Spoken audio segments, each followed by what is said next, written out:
What is going on, everybody? Guys, did that not hype you guys up or what? Come on. Was that not fire or what? Man, I was vibing, man. Me too. Yeah, dude, right? So, guys, if you heard that little cover song at the beginning there, my brother and his wife, who you see me do streams and stuff with or shows, they covered that for me. So they did that for me there. That's her singing, and that's my brother doing all the instruments and stuff. So they killed it. They rocked it. If you like the song, I will drop the full song tomorrow on my channel. So, guys, keep your eyes out for that.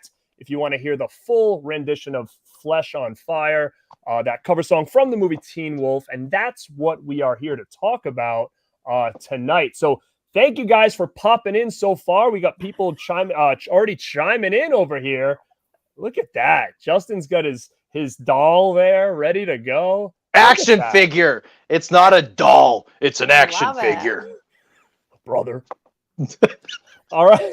So, guys, welcome to Rad Recommendations. This is episode 13, and the best way I could have thought possible to do this was to have this be the first episode of the Rad Pack, which you guys, if you don't know, we kind of talked about informed on my 1,000 live stream. If you guys haven't seen that, go back and kind of see all the shenanigans that went down on that stream, which is making this happen now. So I want to introduce my co-hosts first.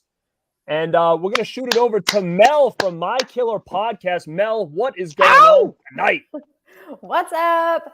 I'm just here hanging out, debuting the Rad Pack. I'm super excited to see where this goes. Shenanigans ensue and all the things. Thank you, everybody, for being here. Thank you. And my second co-host of the Rad Pack down below is Mr. That's Justin right, brother. From Movie Watch Daily and The Dead Couch. 2 channels, brother. This guy is all over the place. 2 channels, Rad Pack. He's everywhere. It's been a long week. I got to get hyped, man. It's been a long week, but I'm happy to be here with you guys. Thanks for tuning in, Garrett. Thanks for having me. Glad to be here with you, Mel. Justin from Movie Watch Daily. I got 2 channels. I got The Dead Couch, where I do retro stuff. I've recently branded that channel as anything pre 1999 and before. I got my retro channel for The Dead Couch. Movie Watch Daily is all the newer stuff. You can watch me shit on the new Jurassic World movie, things like that. Watch me rant about stuff, but talk movies, man. Just like what we're here to do tonight. But glad to be here with everybody. Hey, thank you guys so much. Dick noses. This is going to be a fun time for sure. As I insult everybody. Yeah, Jesus, what's up? Well, if we got a lot of people in the chat, so what I'll do is I'll kind of turn it over to them. But if you guys don't know, one of the reasons I really wanted to do Teen Wolf tonight, especially just, being a little bit selfish, I guess, is it's one of my all-time favorite movies, and we'll get into that in a little bit. But if you guys don't know, Justin is actually the son of Teen Wolf. So I knew we had to do this. Justin, there is some truth to this, so. Justin's father is Scott Howard, believe it or not. So think about that. That's crazy. The son of Teen Wolf.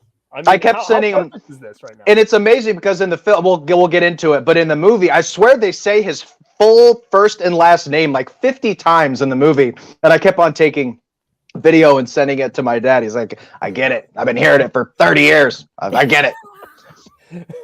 And also, being my last name is Howard, about the same time Howard the Duck came out. So I got Teen Wolf and Howard the Duck. So just perfect. It's I'd perfect. be proud of that, though. That's awesome. I am now. I mean, I've been telling him that's a shirt, son of Teen Wolf. That's it is. A shirt right there for Justin. 100%. Guys, so what I'll do is I'll go through the chat really quick just to see who has already popped in. Say what's up to them, and let's see. We got Bin Buster. Hello, all. What is going on? What's up? We got Ken Carlson. What is up, man? Heyo. Scatterbrain. What is up, everyone? Real Fright. Let's go. Oh, this is good. Look at this active chat. I love it. Rockin' Roger wants a keg. What's up, Roger? Lepke. Always in the house. I love it. Hey, yo. It's time to boogie with the Rad Pack, a.k.a. the cool kids. Hey. That's right. I'll join the pack. Join the pack. Hall & Oates. Good Hey, evening, Rad Holland. Pack. What is up? All right, we're gonna get into Boof tonight. That's a big topic for us to chat about. Thank you, Ben Grimm. Yes, We We're got. gonna get into Boof. you're gonna get into Boof. All right, we're gonna get into all this stuff. Let's see what we got in. We're gonna get deep into Boof. Look at this! Look at this, Justin. Oh, That's right, brother. That's right. Sub-Zero, what is up? Welcome to the show. All right, let me just make sure I got Ken mid-level. Ken, What's up, Kenny dude? Levels? What up? Adrian James, hello.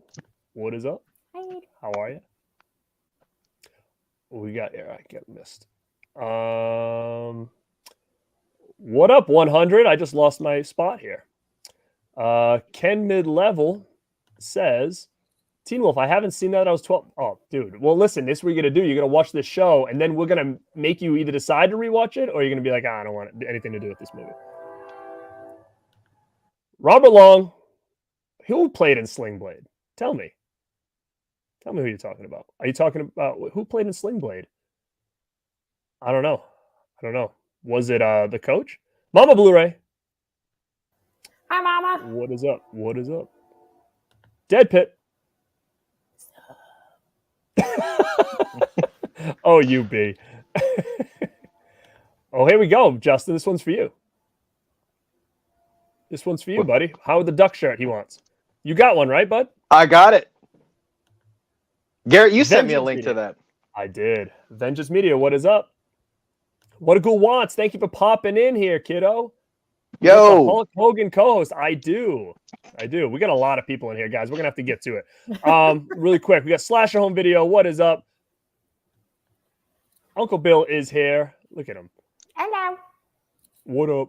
All right. So, really quick, we'll just kind of get into our first memories of the movie, guys. I told you it's one of my favorite movies. I saw this before I saw Back to the Future. This was actually my first introduction to Michael J. Fox outside of Family Ties. So Family Ties was a show that I watched with my family at a very, very young age. I'm pretty sure if I remember correctly, it like came on after the Cosbys, maybe.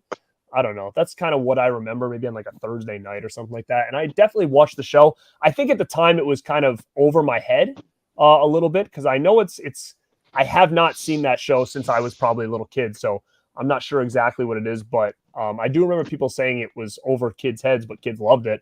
And they really liked Michael J. Fox. So my mom taped this for me off TV once. And that was kind of my first introduction to it, which is crazy because there's actually a different cut. I'm not sure if you guys know, but the TV cut is actually different than the theatrical cut. There's more scenes, and then there's also scenes taken away. So for the longest time growing up, I watched this movie probably 200 times. I could recite the whole thing, and it was missing a couple scenes, and there were scenes in it now that I've never seen again. So it's nuts because I think even on the new Scream Factory Blu-ray, those scenes are like non-existent. Like they're not even on special features or anything. So I don't know where you can find them, or why don't we have an edition where they're all on there? So it'd be really cool to get a television cut of this movie. Did you guys know anything about that? I had no idea. Mm-mm. They just cut out All some right. of the gnarly stuff because we'll get into it, but it's not exactly a kid's movie. You know what I mean? But I think that's why. But as a kid, you don't realize all the stuff Right. until you watch it later, and you're like, "Holy shit! There's some gnarly stuff in this." But I did not know there was a TV cut. That's crazy. Yeah, I didn't know that either. But I did notice upon rewatch that I was like, oh, some of this is a little weird for kids. Yeah, A little risque. the kids would say problematic. There's some problematic scenes. So it's basically about Michael J. Fox played a high schooler named Scott Howard. This movie came out in 1985, right around the same time Back to the Future came out, which we'll talk about in 1 minute. But basically, he's not popular. He's on the basketball team. He's not that great. He has a crush on a girl. She doesn't really like him. You know, the normal kind of teenage problems, I guess you would say. And then he finds out he's kind of not like everybody else, and he's actually a werewolf, which then all of a sudden he becomes like the most popular kid in school, which sounds cool in theory, but it is kind of weird at the same time. And all those problems, he becomes a great basketball player. His high school crush now likes him, right? So he's got all this attention now as a werewolf. And that's kind of a little bit about what the movie's about. But I think in my opinion, there's a lot more to the movie than just that. I think there's some deeper things here, as much as it is a little bit on the wacky side. But what I'm interested in is Justin has some stats for us right now to kind of talk about how this movie did in the box office, and what were the critics saying, and what else was kind of coming out around this time. So, Justin, let's talk about it. Teen Wolf was released August 23rd, 1985. It grossed $80 million. Adjusted for inflation, that's $137 million. We're talking this movie was a hit. Not critically acclaimed by any means. It was getting slammed a lot by the critics, but it was made on a $1.2 million budget. So think about that. Just over $1 million. This movie was cheap as shit to make, and it made massive, massive money. It opened number 2, like you said, to Back to the Future, which is insane. Michael J. Fox was absolutely riding high at that time. I knew he was a big deal, but he was really having a moment in 1985. Directed by Rod Daniel, who also gave us some cinematic classics like Father, Like Son, The Super, Beethoven's Second, and Home Alone 4. Whoa. All got the same. That's the same director right there, which kind of, I didn't know that until right before this show, which kind of blew my mind. Written by Jeff Loeb, who also has top billing as writer on Commando, which is kind of mind blowing. But then, as we were talking before the show, when this movie came out, there was an insane amount of classic movies that you could go out in the theaters and watch at the exact same time that this movie was out. We're talking about Fright Night, Back to the Future, Pee-wee's Big Adventure, National Lampoon's European Vacation. Did I already say Fright Night? Fright Night. It's insane what was going on in 1985 that came out at the same time. 1985, hell of a year for movies, man, and all kinds of genres. Yeah, I think when you showed me that list, I think it even said like Return of the Living Dead was on there as like one of the top 10 at the time. And I mean, I don't know if you guys know, you or Mel, like, has there ever been another time where an actor had the top 2 movies, at the same time? It doesn't happen often, I'll tell you that much. Yeah, for real. Like, I can't think about anybody else. So, I mean, he was literally on top of the world at that point with his TV show and then the 2 top movies at the time in 1985. And I know a lot of people had kind of talked about it in the chat already. They're saying that, he's not really a big fan of this movie, which I'm very surprised because, again, this was the first movie he was filming and then jumped on Back to the Future, like, as this was kind of wrapping up. I think they said they made this movie in like 21 days or something like that. I heard it was even less than that, but he would be on set of this movie, and I read somewhere that he looked down the street and he was like, there's so many other great movies being made right now, and I'm here making a werewolf movie. Making Teen Wolf. Yeah. Well, yeah, I guess he hadn't really blown. So at the time you're doing Back to the Future and you're doing these other movies, you don't really, as an actor or even as a studio, you don't really know how well these movies are going to do. So he's thinking, I got this show, I'm making movies now.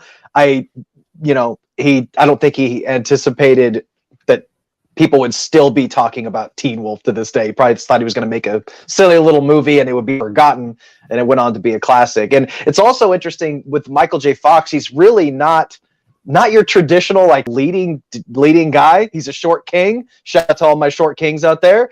And he's not buff. He's a good looking guy, but he's really not like a traditional leading man, but he was like leading all these movies, man. He was really killing it. His TV show was a little before my time. I just know him from his movies and stuff, but the dude was killing it. Well, I hope he appreciates this movie now. Right? I hope so, because the fans love it. The fans love it, man. That's all that matters. You can't control what kind of goes off into the lexicon of pop culture forever. You never know. It's a crapshoot, Yeah, I think after he watches this episode, he'll get a little more respect for it, I believe. I think I saw him in the chat. Yeah, so I think once he kind of watches this and sees what we have to say for it, he'll start to like it, I think, a little bit. That's right. But, so Mel, when was the first time you saw this movie? Do you remember? Sorry, the air conditioner just popped on, so it might be a little loud for a second. That's all right. You're in the wind. I I saw this movie when I was a kid. This was my first Michael J. Fox experience, and I absolutely loved this movie. I actually liked this one better than Back to the Future for some reason. I mean, Back to the Future grew on me later on in life, but this one just kind of stuck with me. I think because it was more, not necessarily horror, but it, encapsulated a werewolf and all things. So this one, I absolutely loved this one forever. I, for the longest time, didn't even know there was a sequel, and I watched it later on in life and absolutely hated it. I couldn't get down with the sequel. Yeah, I don't know. This was the one that I have. Oh, the 2-pack, yeah. Yeah, no slip or anything. Nothing great, but yeah, that was my experience with it. Well, it's funny that you say that because I'm kind of in the same boat. Like I said, this was my first introduction to it before even Back to the Future. I liked Back to the Future, but I always, as a kid, really liked this one more. It was just more entertaining to me. Like you said, it's not technically horror, but it has horror elements. And I think this is a pretty good gateway into horror for a lot of, I think, kids around that time. I believe for me and maybe you as well. It's like, it's still a werewolf as much as it's horror / like a John Hughes movie kind of, mushed into one. And I think that really set me up to the movies I really were going to get into, because to be honest, like when it comes to the horror stuff, I love it. And then on the other end of the spectrum, like I love all those like 80s teen comedies and stuff like that a lot. So I think this really kind of gave me the best of both worlds at the time into what I'm really into now. So Justin, what about you, man? Do you remember first time you saw this one? I don't remember the first time I saw it, but I remember it has, I just remember it's very silly. So all like the gnarly, like kind of adult themes kind of went over my head. I was just like, holy shit, this is awesome. A dude's, surfing on top of a van and acting super cool and dancing. I like Styles. I liked Styles a little bit more when I was a kid. We'll get into this a little bit more. I'm not the biggest fan of Styles now, but there's so much stuff for a younger audience to get into, man. There are kids in school, they're going to dances, they're having fun. It's just got good vibes. And you're right about the gateway aspect to it, about the horror. It's not straight horror, but there's still some great, at least a couple of decent transformation scenes that I thought were super, super cool. There's so much to dig into. This movie is all over the place. So from every scene, something else and something new is happening. But I don't remember the first time I saw it. I just remember watching it over and over and over again as a kid. All right. So what I'm going to do is I'm going to jump in the chat. People are firing on all cylinders in here, so I just want to make sure I'm catching up as much as possible. And guys, if you want to chime in, I don't know if I'll get to it right now, but let me know when the first time you saw this was, if you guys remember. But DMC is in the house. What is up? Mika is here. Mika, hello. How are you?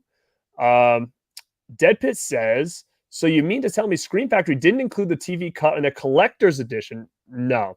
But I will say this, though. There is a really good documentary on the Blu-ray that Scream Factory did put out. So if you haven't, check that out. It's a cool documentary. It's like about an hour long. I liked it a lot. But the Blu-ray looks great, too. The Scream Factory Blu-ray. It does. So let me just see if anybody wrote in there. So yeah, so what I want to kind of do now is, guys, if you, like I said, with this Rad Recommendations series that I do, we kind of run down the movie. So there will be spoilers. Hopefully by now, people have seen this movie. And if you haven't, just let us talk about it. And I think we're going to get you to want to check it out, regardless if we say it's overall great or not, based on what we have to say. But I really think this is the type of movie that we have to kind of pick apart scene by scene and talk about the goods and the bads, because it is a pretty wild movie. So now that you kind of have an idea of like our first time watching it, like I said, this is probably, I'm going to say, the movie I think I may have watched the most in my whole life, because it was on that tape that my brother just watched. I watched like day in and day out as a kid. So when I put this thing on, I literally am like reciting the words in my head. And I know exactly like what they're going to say. And some of the stuff I even say like unknowingly now, like on just regular day-to-day stuff, like it's weird. Like when I listen to it, I say, yeah, I do say that a lot, and I say it that way. So what we're going to do now is I think we're going to kind of run through just scene by scene. So it kind of starts out with them playing basketball. Michael J. Fox, I think he's shooting like a free throw and he misses. So it kind of gives you the idea of, okay, he's not that great. And just kind of run through a basketball game and they lose. What was the score? 71-12. Don't tell me, you know. You know the score? I had no idea. 71-12. You do know this movie. Yeah, You do know this movie, bro. The only thing I can think of in the basketball scenes is all the sweat. Like, it's very sweaty. Wait, do guys sweat that much during basketball? It's like they got sprayed with a hose right before the camera turned on them. They're like dripping, like it's like raining off of their faces. They're trying their best, man. That's and there's no really... and usually basketball, when they portray basketball teams in movies, they're like usually a bunch of cool like jocks. This is like a complete team of like misfits and losers. And like, why are people watching this game? The coach, which I'm sure we'll talk about, is hilarious. But from the opening scene, this movie has a really weird tone created by the music, because I noticed the score is very odd, and there's a lot of scenes that just go on and on that really don't have like anything to do with the plot. And I was noticing at the opening scene, the music, the sound design with all the sound effects, that's a lot of the horror aspects that I notice are in the sound design, the growling and the weird synth music, because it's really different. It's a pretty unique movie, honestly, from a filmmaking standpoint. Well, and you learn everything you need to know in that opening scene. What's that? It kind of opens weird too, because you hear it before it actually shows it. For a long time, those credits are going. And you're like, what is going on? And then it opens up. It's super weird. Like, whew. Yeah, it was kind of off-putting, to be honest with you. I'm like, this is fucking weird, man. Whole movie's weird. It definitely starts out weird. And I think, Mel, that was a pretty good observation, was everybody's like sopping wet like during these games and stuff. It's funny. I didn't really I noticed it, but I didn't really think about it because I've seen it so much. And I'm a fitness coach, so I see that people sweat like that. Some, not all, but some people. I watched this movie like a million times when I was a kid, and I never really noticed it. And then when I was I rewatched this movie like 3 times in preparation for this stream. But that last time, it shows a scene where Michael J. Fox is running down the hallway and he's slipping on all this water, and I'm like, that's all your sweat. They were shooting on, since it was such a low budget, they were probably shooting that scene just over and over and over again with all the lights and running around. They were probably like literally just sweating. But also, why was there so much goddamn water in the hallway? Like, it's a full on like inch of water in the hallway. He's splashing, and the guy's like, watch out, it's wet. It's like, dude, you're not. That's wet too. But that's the first example of some of the amazing like physical performance that Michael J. Fox does in this movie. There's so much good like physical acting by Michael J. Fox. The fact that he didn't fall when he's running down that hallway, I thought was like, damn, how'd you not fall in 3 inches of water from mopping? One part of it too, where he just like skids with like his leg straight out, and he's just like, yeah, it was so good. And you're right. It does. Like, what janitor is making the halls that wet? Like, took a bucket of water. There's no way they're going to dry before class gets out. It's not right. They had somebody on the side of the camera with a hose, and then they just be like, all right, spray them. It was so excessive. So then they kind of get into, the locker room, and after the game that they lose, and you kind of meet like the side characters that are on the team. So, you got Chubby, who's played by Mark Holton, who we all know from, again, at this time, he was in another movie that was in the theaters at this time. So we can't say Michael J. Fox was the only one. He was Francis from Pee-wee's Big Adventure, and that came out around the same time. So he is somebody in my childhood that I felt like I saw quite a bit, because those two movies were 2 movies that were on constant rotation at my house. So to me, he was like always a big star in my eyes, because he was one of the first characters that I remember seeing like in multiple things at that time. So I thought he was great. He's a great actor. I liked him in this movie. He was always so pissed. And I feel kind of bad for him in this movie, man. He's kind of a sympathetic character. Always getting shit on and stuff.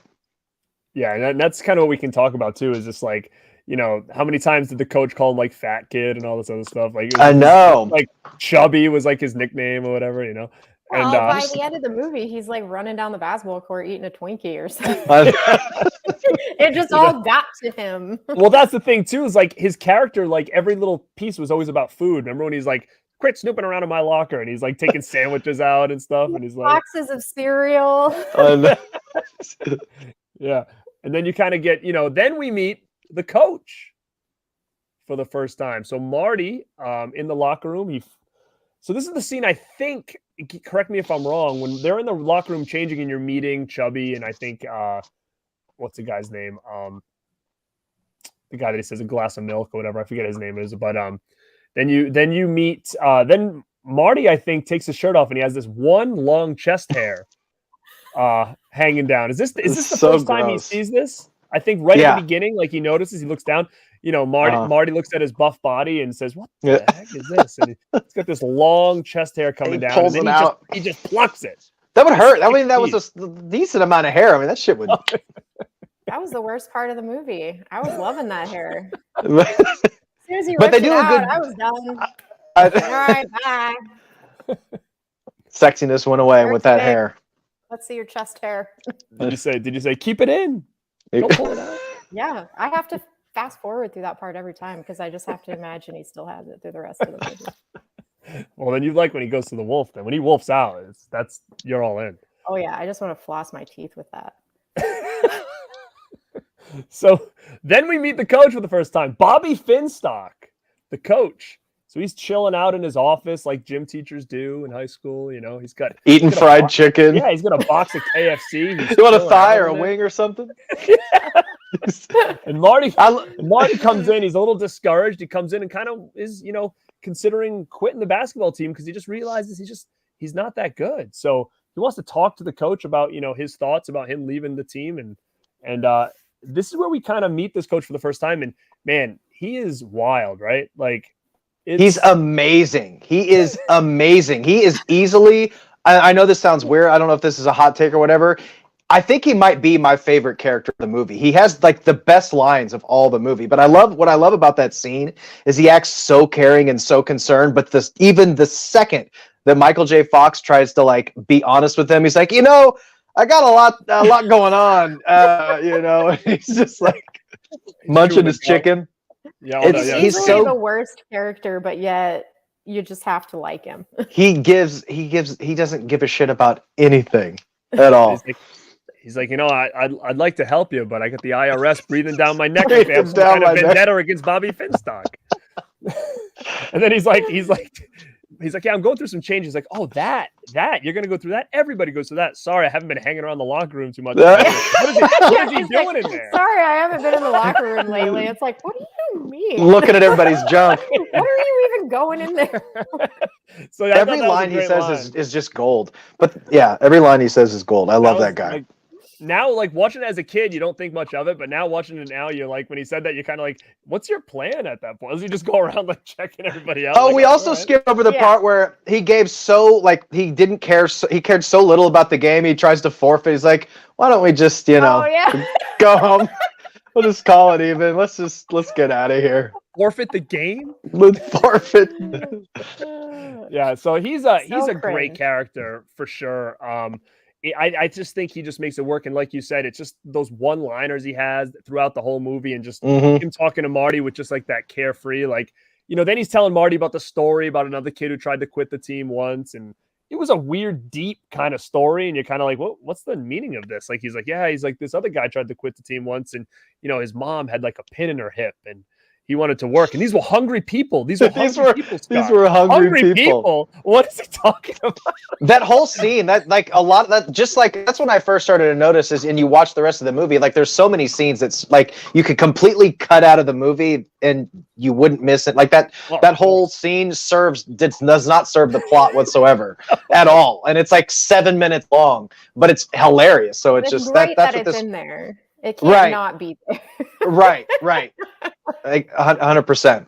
I mean, I think it was really just built to be like, hey, here's the coach and he doesn't really give a shit. And like, this is kind of his MO, because you're right. Like there's no need for that to be in there at all. And the info about this other kid whose mom had a pin in her hip and they were very hungry or whatever, it means nothing to the story. Hungry people. These are I wonder if he was I wonder if he was improvising. I wonder if that guy was improv. Some of his performance felt like maybe it was he was improvising some of the lines. It was very specific writing for dialogue if it wasn't improv. It's interesting. I'd agree with that. That'd be interesting to find out. So yeah, so then Scott like leaves school, and you kind of meet Boof because they walk together to Scott's work. He works at his father's hardware store, so you kind of meet Boof at that time, and you kind of find out that they're really close friends, and maybe she has kind of a thing for him. You kind of find out in this moment here, but he keeps wanting to talk about his crush, which you can kind of tell she doesn't really want to bother with that. So this is the introduction to Boof, which I thought she was a great character, and I don't remember her from a lot of other stuff, but I know she was in other things at this time, correct? I'm not too familiar with her other stuff. I think I heard she was in something, but I didn't look it up. They said she was in Charles in Charge, which I don't remember her in that at all. And I'm sure at the time I would have picked her out right away because I watched this movie so much as a kid, I would have recognized her in 2 seconds. So, but yeah, what do you guys think of Boof? Mel, I think you have some feelings about. I couldn't get past her haircut. There was no You didn't like the bob? You didn't like that little? No, it was horrible. Very 80s. And like the further along the movie went, the more curled under it got. It seemed like, I don't know, it was really weird. But there was like no maybe did she like Scott or maybe she was like, you know, whatever. She was like in your face, almost like I don't know, really pushy about trying to be all up on him or whatever. I don't know. I found her to be quite annoying. Actually, all the women in this movie were portrayed just terribly. That's every character. We'll get in that, but there's really not a single likable character in this entire movie. Everybody is despicable and terrible, and it's just hilarious. You have Michael J. Fox, which is, I guess, the most sympathetic character, but then as soon as he turns into the wolf, then he's a douchebag too, who could like spin around and play basketball, I guess. But then there's really not a lot of likable characters. They're all he did fun. Go from like straight wuss to like straight dickhead in a matter of like one transformation. And all the girls are like, woo. All right. Well, guess what, guys? We've got our first super chat of the night. Woohoo! Mr. Gus. I know what you want, Gus. I know what you want. And I'll give it to you.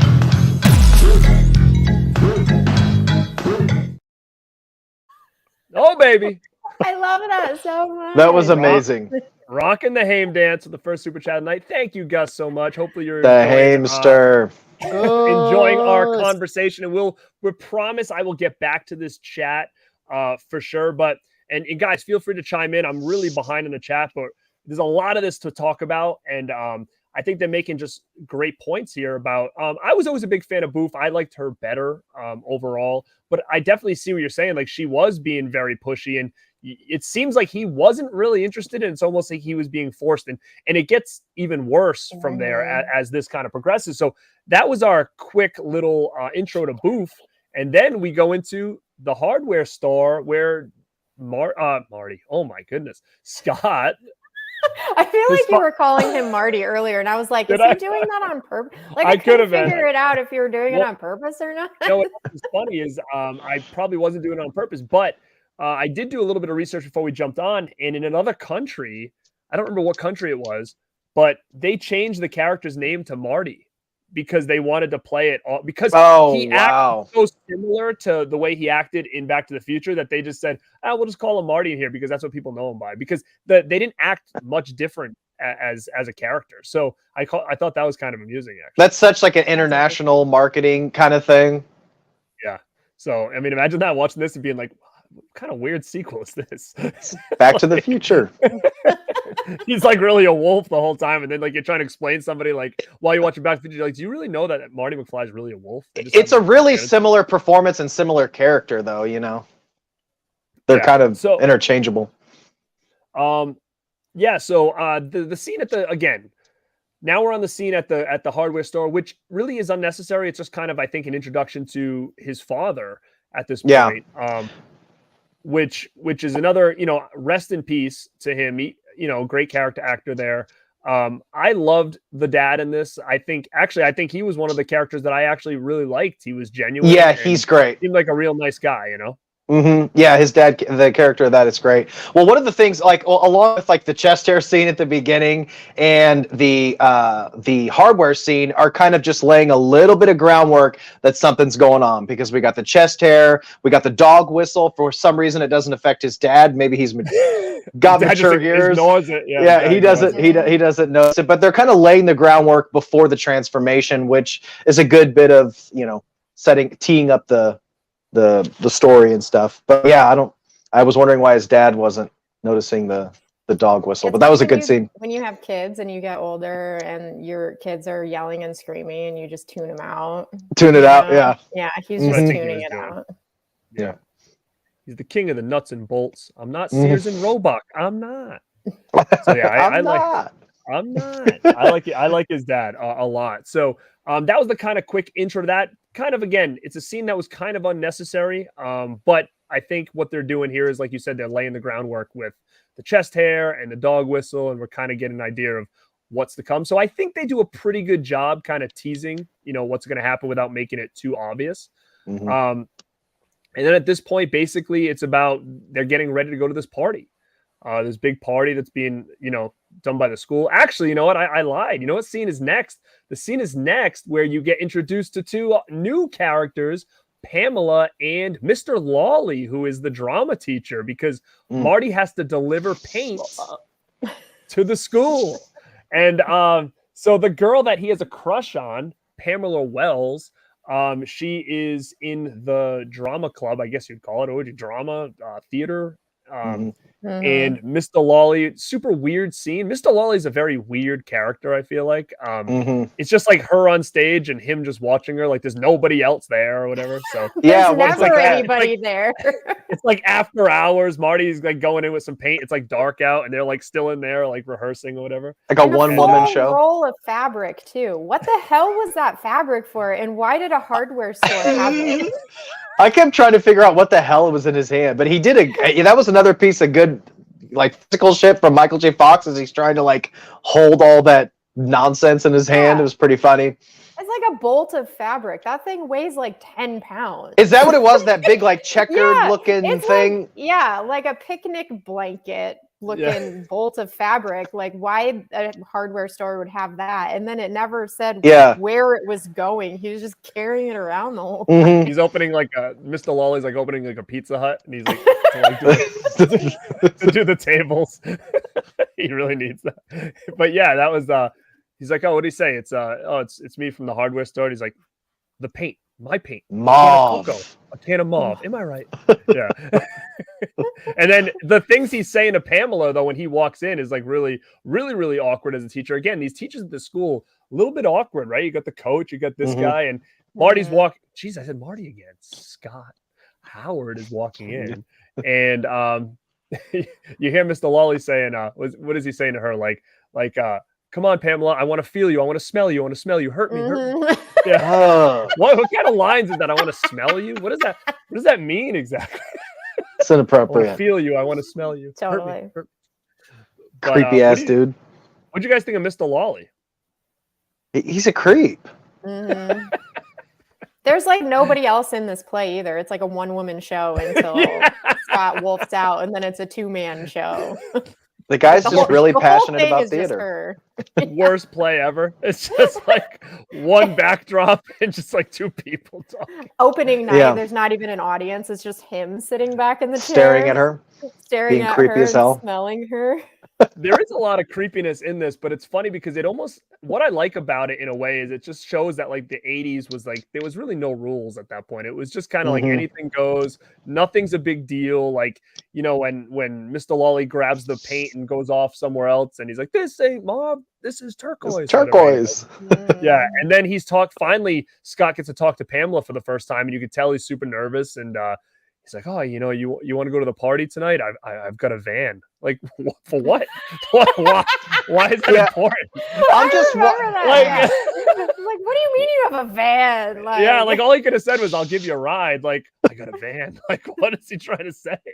Watching him talk to that girl was so cringy. I'm like, dude, no. Why would you even think that this is going to be a possibility? No, dude. Just drop off the mauve and skedaddle. And then you meet the bad boy who comes in. I hope your acting's better than your hook shot, boy. Yeah. So were they supposed to be on the same? Okay, so were they on the same team, right? Why did they feel? I feel like they were going again. So is he from a different school then? Yeah. Okay. Okay, gotcha. That's the only team they ever played in this movie. Yeah, I'm like, the Dragons doing. Yeah, it's like I'm always like, what the hell's going on? Like against each other. Yeah, so you meet Mick, who's Pamela's boyfriend, who is the boyfriend of the girl that Scott likes, and he's like 35 years old.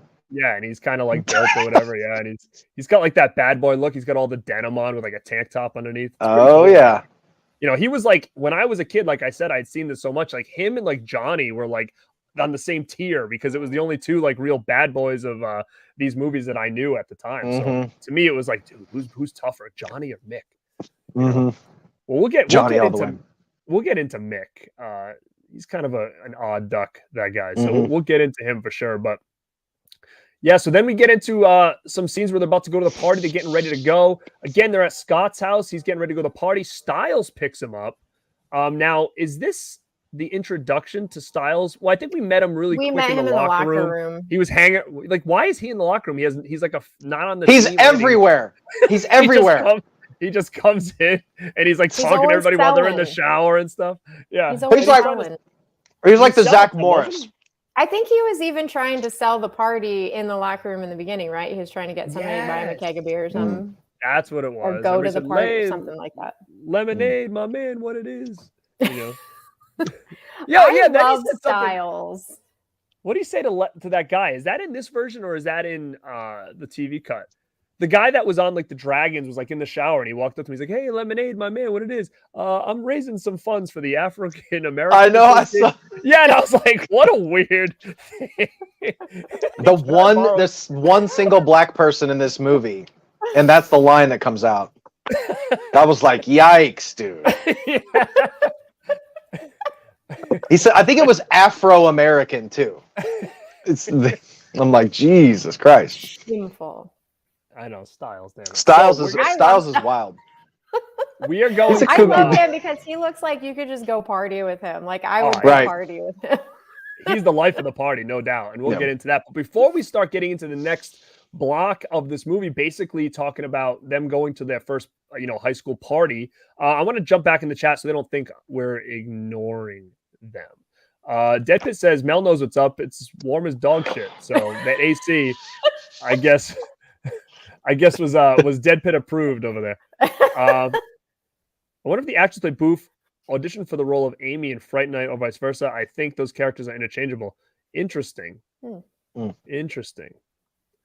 I want them on Betamax and Back to the Future.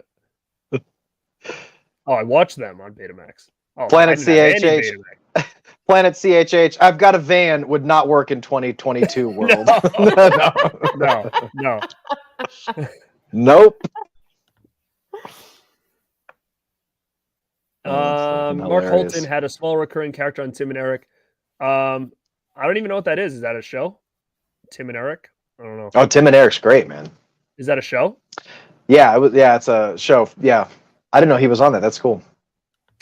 Oh, here we go, Joe Reese. You hooked me up. Brad, glass of milk. Yep, that's the guy's name. That guy's always soaking wet though. Brad. I think the first one was always the creepy one. Yeah. All of a sudden you look down, you're like, what the heck is this thing? Yeah, I think so. What do you think, Justin? Don't get me all excited about those chest I was gonna say that, yeah. We've all had that one long chest hair though, right? Yeah, I think so. Do you agree, Mel? Maybe. Uh-oh, Mel. Gus is out. Gus is out. And Gus, my man. I don't have chest hair. Try some Rogaine. Just rub it right here. See what happens.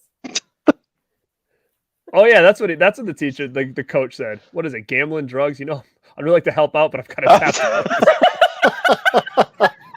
That's like a great one. And I think that's when he says the IRS is breathing down my neck. Like, I'm telling you, he's got all the best lines. He man. does. He really so does. Good. Such a character. The Black Eye Lemonade. What's such a random name? You got Styles, Lemonade, Chubby, Played in. I didn't know that he played in Crow City of Angels. That's pretty Oh. cool. What? Andy played in Shocker? Really? I had no idea. JS, what is up? What happened to the kid? I don't know. He quit. He was a third stringer. I didn't need him. I didn't need him. I forgot about that one. Oh my god, that was the poor kid that Oh, was no, he hungry. quit. And yeah. Like 2 seconds earlier, he's like, "These were hungry people. These were hungry people with real problems." I didn't need them. I don't know what the hell happened. Now, the kid blowing the dog whistle, was that somebody else? Somebody? Like, I feel like I remember that being somebody else. It wasn't the kid from what's that other one there with they paddled the kid in the ass there, the high school movie. Dazed and Confused? Yeah, it wasn't the long-haired kid, right? That wasn't the kid who was doing the dog whistle, was it? The guy who does this 50,000 times? Yeah, that guy. Okay, yeah. I think was that him? I don't know. I don't know if he did any more movies. I think he might have been a little young. Yeah, I don't know. I can't figure out. Boof was great. She must be protected.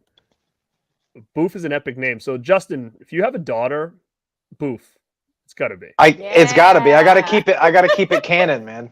You gotta keep it because you're a Howard, so you gotta keep it. You know, it's gotta That's right. work. You know.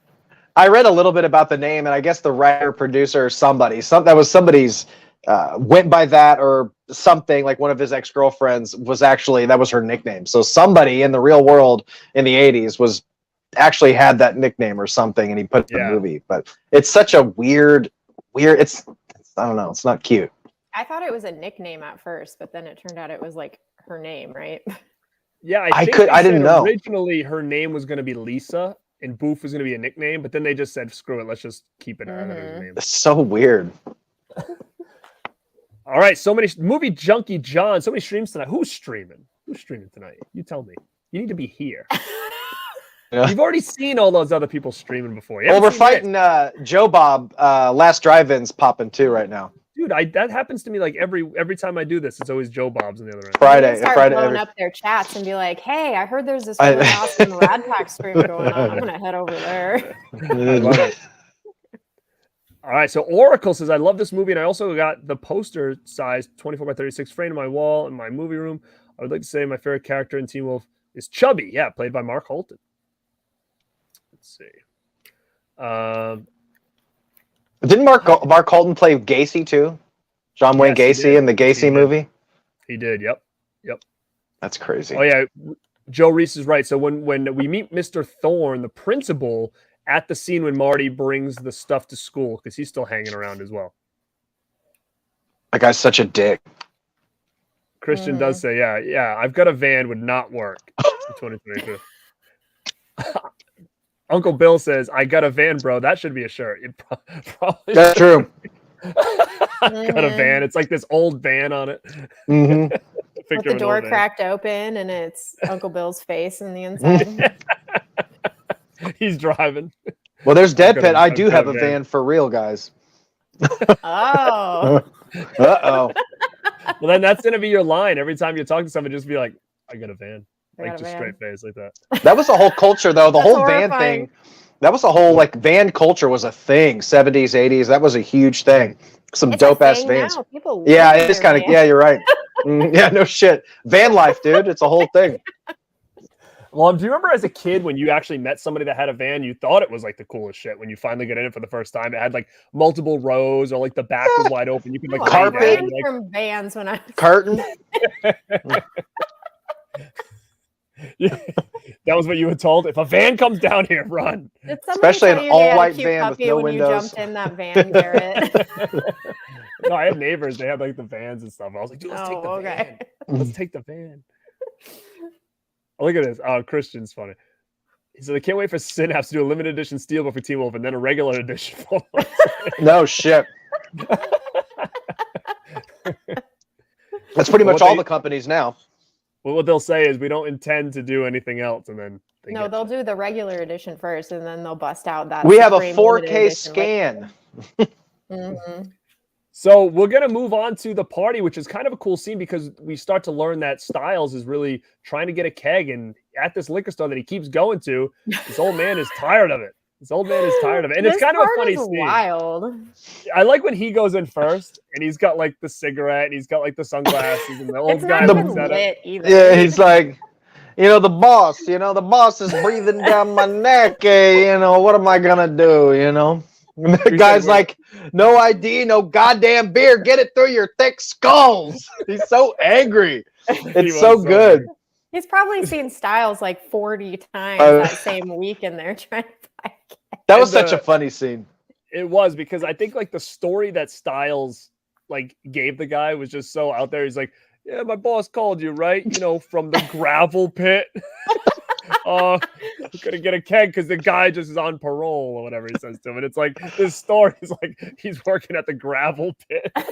Yeah, what even is so that? manly, like I don't know, like where they go like a quarry where they like just like dig rocks and stuff. Hilarious, Jim. Mm-hmm. So then it doesn't work. So he's pissed. So he basically wants Michael J. Fox to do it. So he goes and picks Michael J. Fox up from his house for the party and tries to talk him into going in and trying to buy that keg. Now, what's interesting was when he picks him up from the house, another random line, which is like, are they just doing this to try to be like edgy sex teen comedy? Because it was unnecessary where, they're about to leave and Michael J. Fox says, hey, Styles, do you know anything about a rash going around? And he's like itching his neck, and he's like, no, but Mr. Murphy, the shop teacher, he got his dick stuck in a vacuum cleaner. Like, what the hell? What is going on at this school? Like seriously, like these creepy teachers, the halls are friggin' soaking wet. This teachers with dicks in vacuum. Like, I'm like, what? Even as a kid, I forget there was a line there on the TV cut, but I can't remember for the life of me what it was. Like, because I can remember him saying "got stuck in a vacuum cleaner." He might have said like his nose or something, like on the TV cut. Like, it was something weird. I just don't remember what it was. But what an odd line, right? Yeah. Yeah, one of many. So I don't know if they were just trying to push the envelope to be like His dick got in the vacuum cleaner. So then they go to the liquor store there, and now it's Michael J. Fox's turn to try to get that keg, and Styles wants him to like hold the guy up with like a water gun or whatever. Yeah, he gives him like a gun or something. Go in. You don't have to really. He's like, just put it in your shirt like this, but pay for it so they can't call the cops on you. Yeah, pay for it. You can't see you robbing the joint. Yeah. You say, yeah. So he kind of takes the gun. He's like, I don't need this, and he goes in, and it's his turn. And this is where we kind of first start to see something happen with Scott here. So he goes in and I think this is where the guy gets mad again, like, you guys will never learn or something like that, because he's like, the first thing he looks at him, he's like, I'd like a keg of beer, please. The guy's like, you don't say. And then then he screams at him, and then it gets that's when he does that big line, and that gets him all wolfed up. The eyes go red. It's such an iconic scene. That growl, that growl that you hear before like any change happens, like you can hear that in the mix. It's so good, but such a good scene. Did you read that the growl was from the director? Like, was that him doing that? Yeah, I think that was his sound effect. And then he actually later said that he knew the red eyes was like a cheesy effect, but he thought it added to the charm of the movie, so he left it. Oh, it totally does. Yeah, it really works. Does. And it's 100%. funny because it's not even like directly on his eye sometimes. Yeah, it's like dancing around. It's like superimposed. But it does. It really does add to the charm of it, It works because, like, again, for instance, like at that scene where he's like, what's the line, Mel? What scene? What does he say when he wants that beer, when he wants that keg? Oh, and he growls, give me a keg of beer. Yeah. But the thing is, like, I think what works is that the eyes do turn red because the guy gets petrified and just gives it to him. Like, if he just said it in like a mean voice, the guy's like, get the fuck out of here. Yeah, exactly.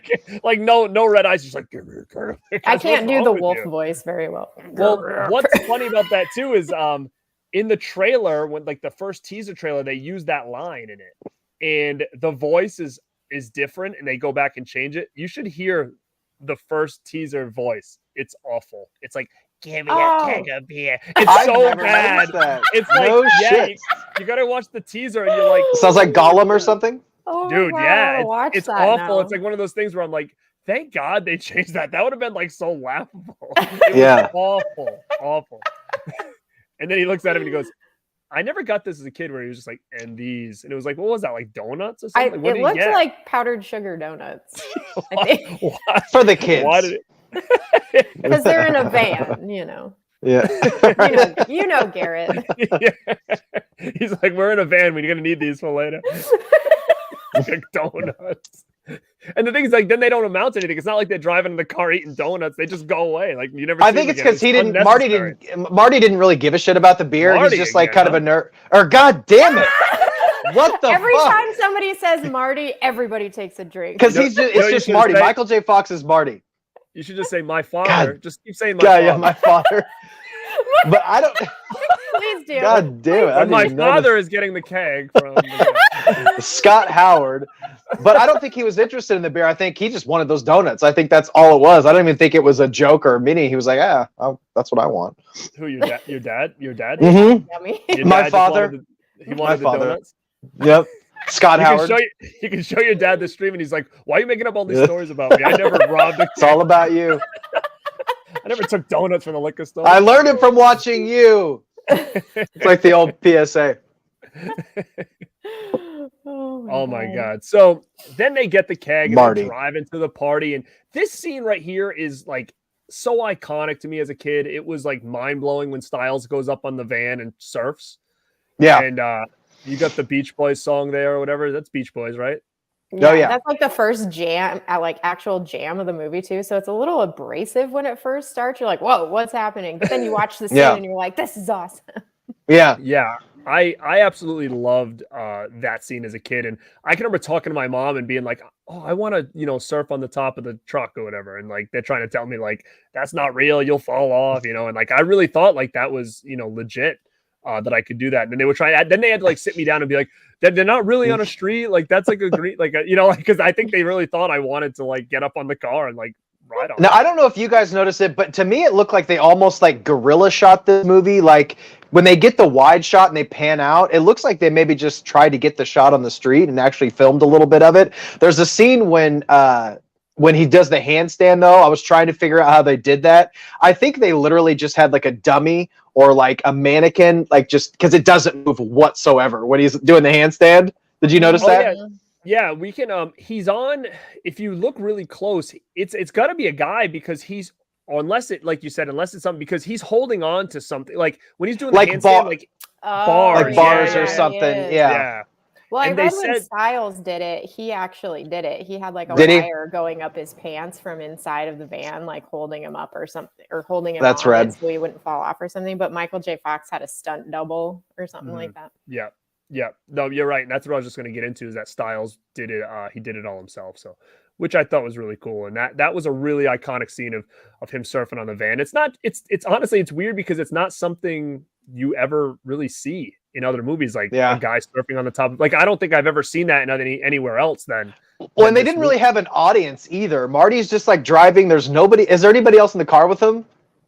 It's just like a weird. Oh, it's yeah, like a weird. other no, it's kid. not Lewis, but Lewis took the other guy's car. Lewis took Styles' car.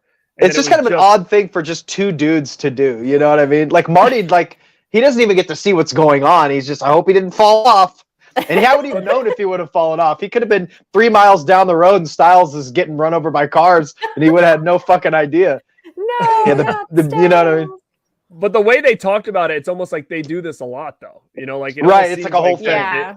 Yeah. This is like their thing because he's like, I think he said like, "Oh, what are you gonna do? Oh, not surfs up again." Like that. He's like, "Yeah, I'm gonna do it." And what a way to arrive in that party in style. Though. Yeah, no it's an iconic scene. Like that's one of the most iconic scenes in '80s history ever. I agree. It's definitely memorable for sure. And then it's funny because they finally get into the party. And he's like, "I got the keg," and he's like, "Oh, throw it over there with all that." Dude, oh yeah, there's like 10 that party other was kegs. slamming, dude. How many kegs were at that party? That was like a huge party. Well, There he's must be, like, if we 12 don't get kegs to there. it, you take it home with, or you Take it home. They thought that was their big moment that was gonna like make them popular or whatever, and there's like 10 other kids there. Mm-hmm. Yeah, so it's really interesting because Michael J. Fox almost seems like he's kind of like nerdy in school. But at the same time, when this party starts, like Styles legit is like the coolest kid in the school, right? And that's like his best friend. So it was kind of a really weird scene because all of a sudden, out of nowhere, he's like hosting the whole party. Like that's what I'm saying. Styles is like in every group, like in the mix of everything, and he's like leading the whole game, and it's like all eyes are on him. Like Styles is just the man.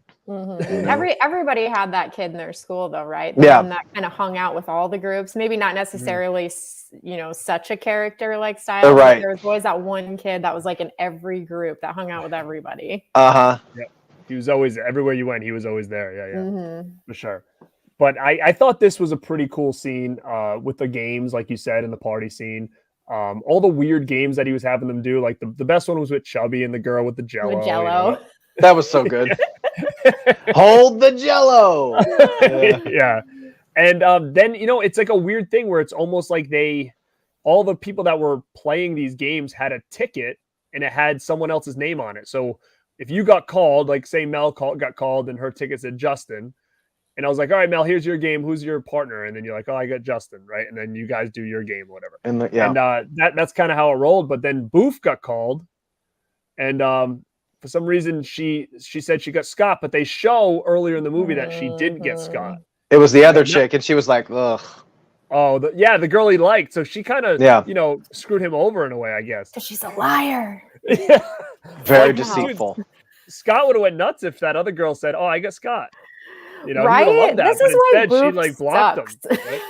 Yeah, but Marty was such a geek, dude. He was like down bad. He should have been happily accepting of Boof's advances. She was too pushy.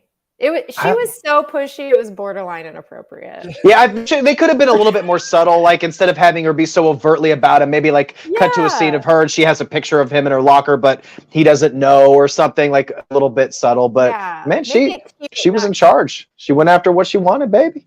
That's what she's doing. Yeah. But baby puppy. I love Mel's disdain for Boof, dude. I love it. I'm sorry, I can't help it. The women in this movie just make me so mad. Well, then they're very archetypal. Their game is like they go in the closet for a certain amount of time 3 or minutes whatever. of heaven or what? Isn't that what it's called? Oh yeah, 7 minutes in heaven. Is that what it's 7 called? minutes, something like Is that. that what it was? Yeah. And they basically just shut the door and it's like anything goes. Like anything goes. Again, it's like there's no rules in the 80s. It's just like whatever happens in there. Like they're supposed to go in there and bang each other. Whatever happens in there. I think in there, because that was like a game back in the day. That was like a real game. Like two people would go in a closet and then they were locked in there for an X amount of time, and then whatever happens. I've never played this game. You're more of like a spin the bottle type. I played spin the bottle multiple times. Yeah, they're like, is there a closet in the spin the bottle that we're playing here? It's less sinister. So basically she forces himself on him and they end up like making out in there, and then we have another sign of the wolf. He gets aggressive, man. He literally had to claw his way away from her. He was trying to get away. Like that's really what he had to like scratch her to get her off. Get off me. He's trying to push her away. She's on him. He's like she has to cut her. She's like, no, you're mine. Okay. That was pretty aggressive though, because she had like a big slash on the back of her shirt and shit. It was kind of cool though, because as she was walking away, it kind of was like a cool 80s look, like Hulk Hogan with like the slits in the shirt. Like it kind of It all goes back to wrestling. Like it kind of is a cool look. Like I think what Mel should do with that Rad Pack is make 3 slits in the back of the shirt. That's kind of it's like you kind of go for the Boof look, but it's stylish at the same time. It'll gotta go find a wolf to. I'll do that for next time. You'll do the 3 threads in the back. I'm just going for the Boof look. But yeah, so that's kind of the party scene, and he knows something's up, he knows something's wrong, and man, this is where we get to the transformation scene, which in my opinion, I love it. I feel like this the effects in this movie for a movie that didn't cost a lot to make, that they rushed, I think it still holds up in a weird way. Like people can look at it and be like, "Oh, that looks cheesy," but it looks cheesy in a creepy ass way. Like that clay look or whatever when he's looking at himself and he's like deformed looking. It's like that doesn't look cheesy. That looks freaky. Like And do you guys agree? Like, do you think the effects they did great? They with the transformation, they couldn't go like full like American Werewolf. You see the hairs growing and all that. They couldn't get that detailed, so they'd like show something and then kind of cut to his hand or something, and then cut back to his face, and then he's got more. They couldn't quite do a full transformation. And then after that, they go back to the growl. You just hear the growl, and then all of a sudden he's Teen Wolf. I don't know about you guys. The growl always every time it happened, it reminded me of the Toxic Avenger. It was like the same exact thing. But I thought the makeup looked great. Do you guys know who did the effects? I forgot to look up who did the effects, but they were good. Yeah, they were. It was practical, and you know, those always look the best, and even when they don't look their best. Like in this one, like you guys said, it looked more clay, but still, it like who knows what a person looks like when they're supposed to be transforming into a werewolf. But it looked. The dad looked pretty funny with his like feathered face. That was pretty funny. He had the Boof hairdo where his was curling under. He was boofed. Yeah, he had a boofed look to him. But yeah, I thought the look of Teen Wolf was cool. I mean, as much as it worked for me. Like I said, even on that transformation scene, like the scenes of him, it wasn't just like Michael J. Fox to Wolf. It was like all those like in between points where you're seeing his face like transforming, like that still works really, really well. And I don't know. I like the look of the wolf. I thought it was cool looking. I still think it holds up well. I think that does a pretty good job. Like even when you see like the stunt guy, like it still kind of holds up. It doesn't look super bad. And then we see the dad, wolf out, which they said when they did that, the audience laughed so much. It's funny. It is funny. They kind of like missed a lot of the story that they wanted to tell because they were laughing for the like next 5 to 10 minutes or whatever after that. Well, when they first show him, look a little scarier. Well, when they show him, the beat is played. It felt like to me like a comedy beat when they just cut to his face and he's wolfed out. But he has to deliver like serious like plot points as the wolf. What is the speech? What's the speech when? Is that just when he tells them about the history of the family and stuff with his mom and whatnot? That's the next morning. So when he opens the door and sees his dad, the first thing his dad said was, "Oh yeah, because he's freaking the fuck out in the bathroom and his dad's trying to get in." Yeah. And then he opens it. He's like, Scott Howard, you open this door right now. And he's like, all right, you asked for it. When he opens and sees him, he looks at him and his dad said, an explanation's probably long overdue. An explanation? An explanation? You knew about this and you didn't tell me? What the hell am I going to do? And then he like slams the door. And then you hear like the howl and you see the full moon outside or whatever. I feel like he probably could have freaked out a little more as he was changing and looking at himself in the mirror. He was just kind of like watching himself. And then when he was done, he was like, oh. Yeah. It was a little awkward. Like I'd be screaming and being like, what the fuck? Yeah. Because it's all in most movies like that, it's always like extremely painful where it's like seems to be like agonizing for the person, Yeah. Like it didn't seem that painful. And the thing is too, it's not painful as we kind of get into the story. It's just like this at this point. It's pretty much just hair. Like in a lot of the other transformations, they'll have like bones cracking and like the body like transforms more, but he's pretty much just like, I was going to say Marty again, Scotty, with just like a lot of hair on his face. But you can still see him emote. They didn't overdo it with the makeup. You can still tell that it's Michael J. Fox under there. You can still get some emotion. He's still got a nice wolfy smile. Yeah, and then they wake up the next day and they kind of have a chat about it. And he's kind of like not fine with it, but I mean, you figure he wouldn't go to school the next day. He'd probably like stay home and figure out what the hell's going on. But instead, he goes back to school where. This is an interesting scene because this is the scene where the halls are wet and they're doing all that because, with sweat. Yeah, so the halls are wet. They just had a basketball game, I always like this scene because I don't know. It's the one where it's like he's sleeping like basically in class because obviously he probably didn't sleep the night before, And then he keeps hearing wolf, wolf, wolf, wolf, wolf, wolf, wolf. Scott, wolf. And then he does like the thing. It's a book by Thomas Wolfe. Like Wolf. that whole scene there. Yeah. So then he's has to go to the chalkboard. He sees his nails, so he's like, "Shoot, I'm wolfing out again. I get the hell out of here." And then that's when he's sliding around the halls trying to find the bathroom. Then he runs into this bathroom and is like, "What's up?" Was that the moment where the teacher asked him a question and his answer was, "Oh, so dumb." Yeah, like That's so funny. I still don't get that though. Like that It makes no goes sense. over my it head. didn't even still. answer the question, right? I don't even know. No, because she said It makes no right. sense. Well, it's either one, he was like kind of wolfing out, so it's like that's all he could say, or two, he was kind of being like a little asshole. Like I don't know which one it was. Like, was he like kind of? But then she goes, "You are correct." Like remember, like she said, yeah. And she's like, she was what did he say? Like it was a she wolf or something like that. So like, yeah, what he did, ooh, yeah. So that was the scene. And then he's like running around the halls trying to find a bathroom because he's afraid he's gonna wolf out. And he runs into this one bathroom and some dude's like just like tagging the mirror. He's like with the marker. It's hilarious, dude. And then you see Thorne pop in and he's washing his hands or whatever. And Thorne's like, "You don't have a marker on you, do you?" I don't know if he thought he was like gonna be tagging shit or whatever.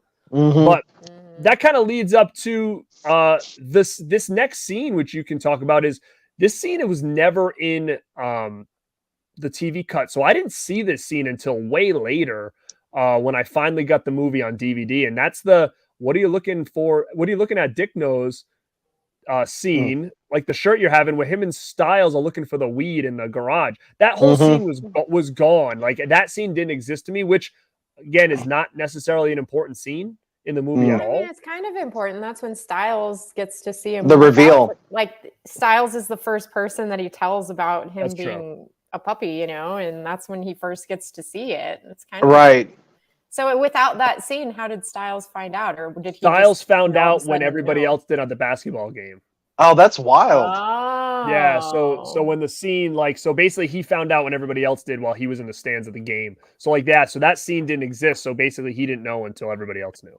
Well, they couldn't have them talking about weed in the on TV, and they probably couldn't say the F word that they drop a couple times in the garage too. So that's Maybe probably the Dick Nose shirt probably The didn't. the Dick apply. Nose shirt. Yeah. Yeah, this video is going to get age restricted now because of the fucking It's just shirt. like a blur, like on the whole time. With the blur that. But yeah, That's so crazy. That whole scene was cut. That's like a major scene in the movie. That's really interesting. I got to see this TV cut. I wonder if it's on YouTube or something. Yeah, I wonder if it is too, because it's been years since I've seen it.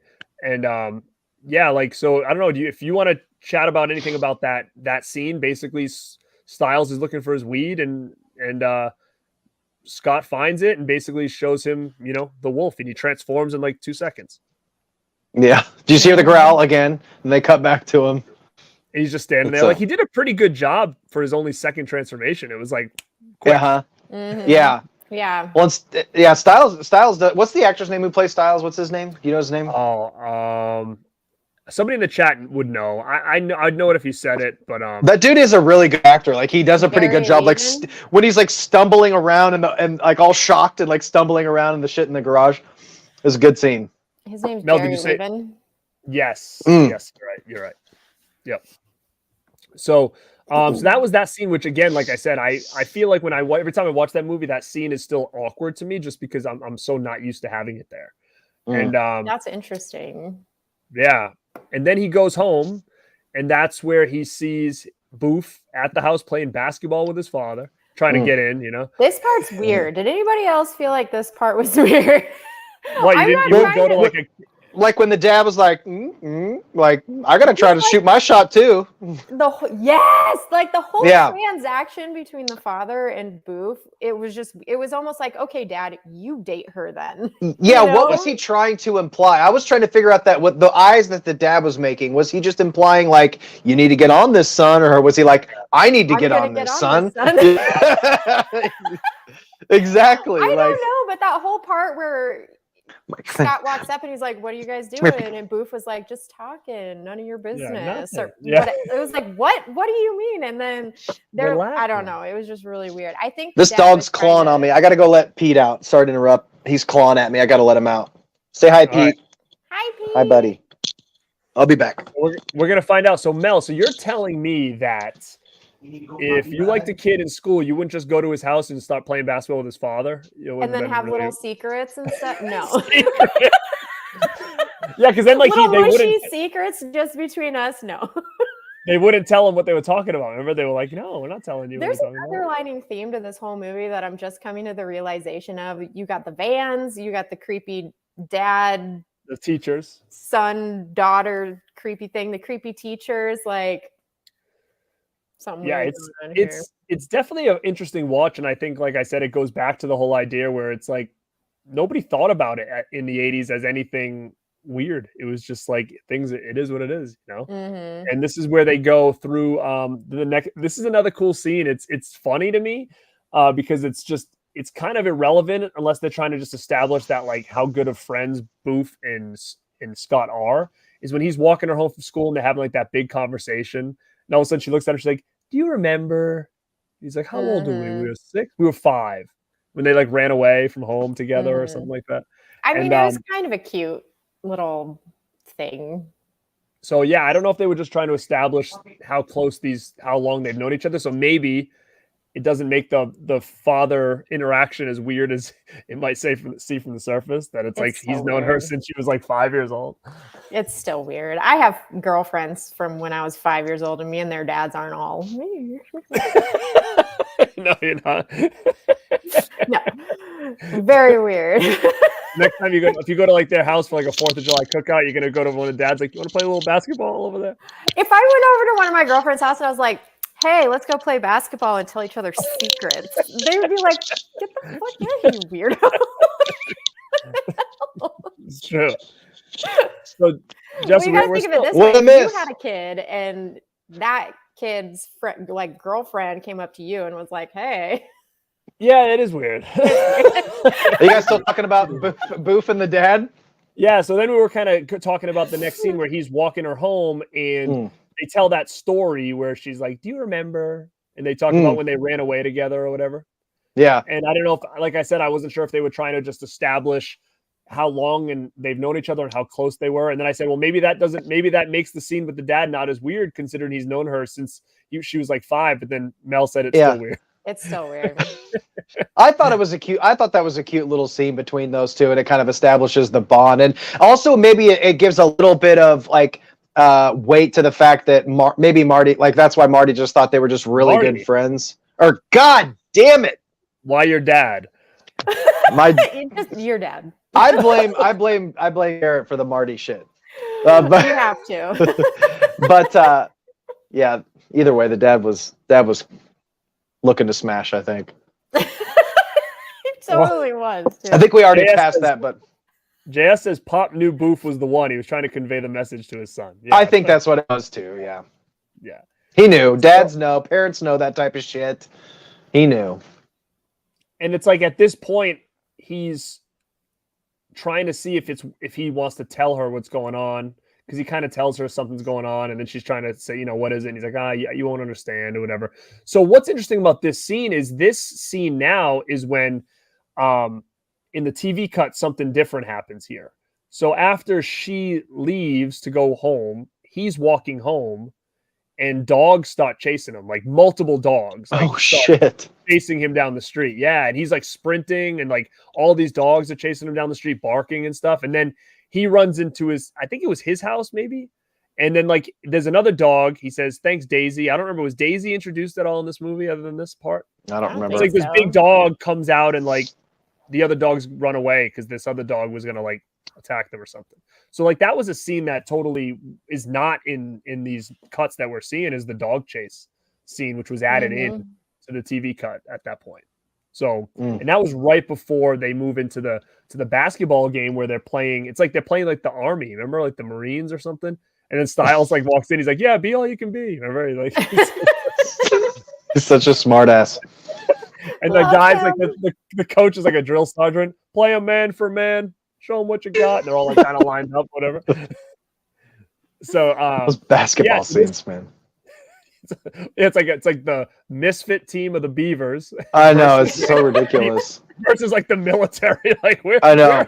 Why is this public school playing like this like military school? Like it's so random, you know.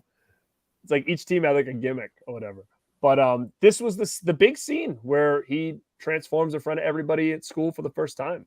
That's such a good scene, man. That is like the song that they play. It sounds like a Randy Newman type of vibe in that scene. It's so good. Is that what he does? Like the slow dribble, and he's like backing up, and then just starts spinning the ball and all. That scene is so good, man. It's so good.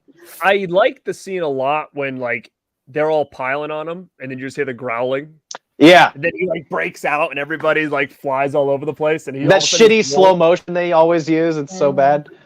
Well, and his whole demeanor changes at this point too. He goes from being that wussy little kid, and now he's on the basketball court, and he immediately when he starts stepping back, like his whole posture and the way he's moving completely changes. And then he sinks one and just immediately starts spinning it on his finger. You're like, what's going on here? He knocks over his computer. All of a sudden, he's a Harlem Globetrotter. I wish you would have nailed that. I thought the camera was gonna go. I know. I'm glad it didn't. Can you spin it? Can you spin it, Garrett? Can you spin it? No, not as good as Scotty Boy. I can't. No. It's Marty. Marty, by the way. Yeah, not as good as your dad. I can't do it. Yeah, your dad's better at basketball than me. He is. Did you see your dad dunked? That was a killer dunk. They should have done a take where the basketball or the backboard breaks. I was waiting for that. Yeah. I was waiting for that. And he's like, but yeah, that's. And he's like dribbling the thing down. But I felt when I watched that movie, I love that song so much. And I listened to the whole soundtrack at work for like the last couple of days. There's so much good music in the movie, like the actual needle drops. I mean, the score is good too, but that whole scene is really, really well put together. Whoever they had, I wonder who they had doing the basketball stuff. If it was like somebody who was like, I don't know, a stunt guy. It was they talk about it in the documentary. It's a stunt guy that they got, I think, from the school that they were filming in. Nice. They grabbed a dude from like the basketball team and like did him up to be the wolf, and killed it. Man, I don't know if you knew, me and Mel were on a stream talking about favorite soundtracks or movies, and Teen Wolf was my favorite, man. And nice. Yeah, I think it really does. Like the songs that are in it are some epic tunes to me. I always find them in the same line as like, you know, you're the best around, or like the Rocky theme. Like some of these ones are like really motivational, like songs like Win in the End and like Shooting for the Moon and all that. Like, yeah, those are banger songs. And even the, like you said, like the score tracks, like it's got like kind of like a horror element to it. Like when yeah. So I like all that stuff from that soundtrack. I just think it works. And I don't know if it's a nostalgia thing for me, because it's something I've been listening to, you know, watching this movie since I was like 5 years old or whatever. So I'm not sure. But you like it better than the Lost Boys? It's different to me. Like Lost Boys, I think is that's really crazy. Like the Lost Boys is cooler. He held it off so he could pull Lost Boys before I did. That's why. I was strategizing a little bit. But no, it's different. Like this to me is more like, and again, it could easily be a nostalgia thing for me. When I listen to it, it gets me all like hyped up. Like I'm like, but Lost Boys, the songs are cooler songs. You know, it's more like my style music, but I don't know, something about this just gets me, like, puts me in a good mood. And it's like, I know exactly like what scene it is. It's like playing through my head as it's going on or whatever. That's what's good about those. Beach Boys? Yeah. That's actually probably like my least favorite song on the whole album, to be honest. But yeah, I think it's a really cool score, good soundtrack for sure. So this is kind of where everything changes for him. He turns from that dorky kid that's not that good at basketball to the cool wolf who's really good at basketball. And to me, this is like kind of where the movie does get even wackier and wilder, because why is Justin freaking me out? Oh, there he goes. Okay. I know. I was like, what's happening? What happened? I was like, it's froze for a second. Yeah. And oh, sorry.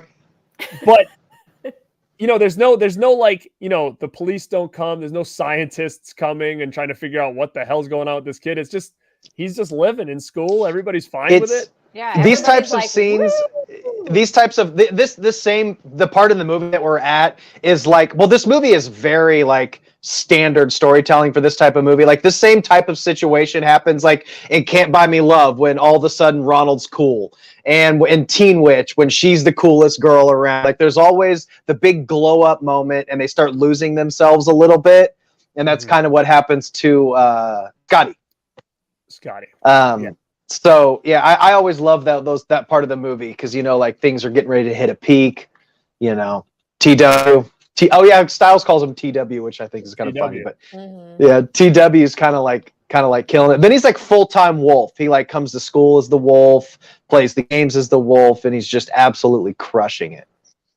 That scene of him walking down the hallway, like with the sunglasses on and the headphones, like that scene. When I was a kid, probably like first grade or something, I was like, I want that to be me. Like I want. It's so cool. Like I'd be a wolf to be able to just walk around school like that, like slapping high fives and yeah. He bites the beer and the shit flies everywhere. So cool. Yeah, see, like in high school, they can just have beer, like it's no big deal. Like the teachers are just giving it to him. They're all slapping his hand and giving him pizza and stuff. I've got beer out in my van. Beer and donuts. Who wants it? All right, I'll go. Sounds awesome. Garrett's already in the van. Come on, guys. I got a van. Yeah, he's breakdancing. I mean, he's getting good grades. The chicks want him. Like, I mean, this guy is living it now as the wolf, and no one seems to bat an eye. And it kind of goes through like a whole montage of him doing the wolf thing, and then this is another little area where I think is a little bit different. During that little montage where they show him like, playing basketball, he's getting the good grades. Everybody was like holding the paper up and showing Pamela like his grade or whatever. And he's like sitting in class and the teacher like pets his head or whatever she does there. And there was like one scene I think they added on to that little montage in the TV version where the theater guy looks at the paper and sees Marty on the sees. This is gonna be the theme. We just gotta roll with it and just it's Marty. He's the wolf in the paper with like all the cheerleaders, and he's like, yes, he says. And then all of a sudden the next scene is when he comes into the play. So that scene of the teacher saying yes when he sees the picture is I think gone. So I don't know why that would needed to be out on the regular version. I don't know why it was cut, but to me it made more sense because it's almost like he was saying, okay, I want him in the play. So now he's got two people in the play. He had to now it's no longer a one-woman show. It's now two people. Now like he spends all night trying to write him in. Like, okay, what the hell is he gonna do? So then they bring him into the play, and then they have that scene with like he's got the sword and stuff like that, which is again super awkward. Like when are people gonna watch this and a hairy wolf gonna come out with like a sword for like 5 seconds? It's so confusing. Yeah. I imagine that's probably like a staple of like theater. I'm not a big theater guy. I imagine that's probably a real play that they're performing that we just don't know about or something. Like Gone with the Wind or some shit.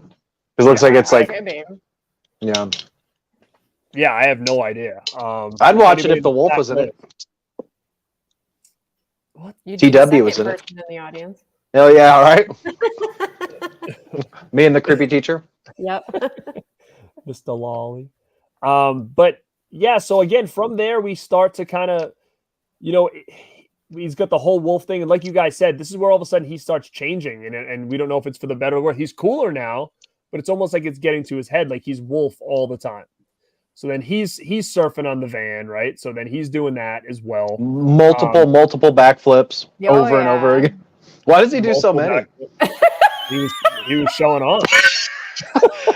I'm like, how many is he gonna like? It just doesn't stop. He does it over and over. I'm like, dude, why? Stop. Unnecessary flips. It's like he wants like every house to see him do it or something like. Yeah, it's like it's excessive, man. And then Styles is drinking and driving, like doesn't give a shit. He's like, hell yeah! He's throwing the beer cans out the window. It's so cool. He's so cool, Styles. I love him. And this is where Styles starts really getting excited about the Teen Wolf thing. He's making the car, he's making the shirts. See, isn't he man's best friend? Come on. I just couldn't tell. Here's the problem I have with Styles through the movie. Like, is he a true friend or not, or is he just kind of like he's obviously always scheming? It's kind of like that series they did, like what is it, Zach Morris's Trash? Are you guys like that whole thing? Yeah, he really reminded me of Zach Morris. Like, is he really Scotty's homie, or is he just like, what are his motivations? You know what I mean?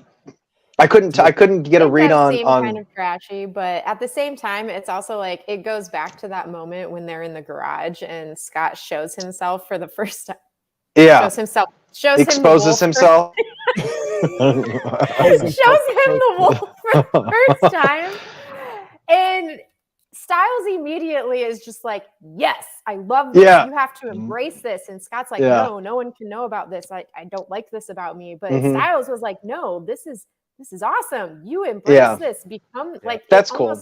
Helped him, like in a weird, off-putting way, built him up. To be proud of it. To exploit him, though. Well, I wish there could have been. I wish there would have been. I wish there would have been like one scene.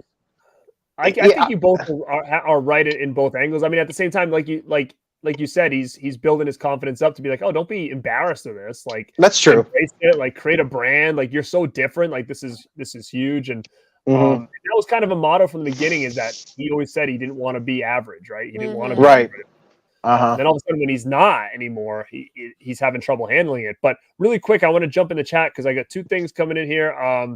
We got Lepke popping in saying, still waiting on My Killer Podcast beanies and Body Rad headbands. And he also is interested in fake movie watch daily mustaches. Wow. And he will. God, am I gonna have to fucking keep this thing now? Yeah. Yeah, and he wants this so much that he gave $5 because he wants us to get on that. So thank you so much, Lepke. Is that a shirt? Maybe we just get a shirt with the mustache, man. There you go. No, Justin, you gotta have the sunglasses with the little chain that hangs, and then the mustache hangs right. Oh, that's yeah, you gotta do that. That is killer for sure. But Lepke, thank you so much, man.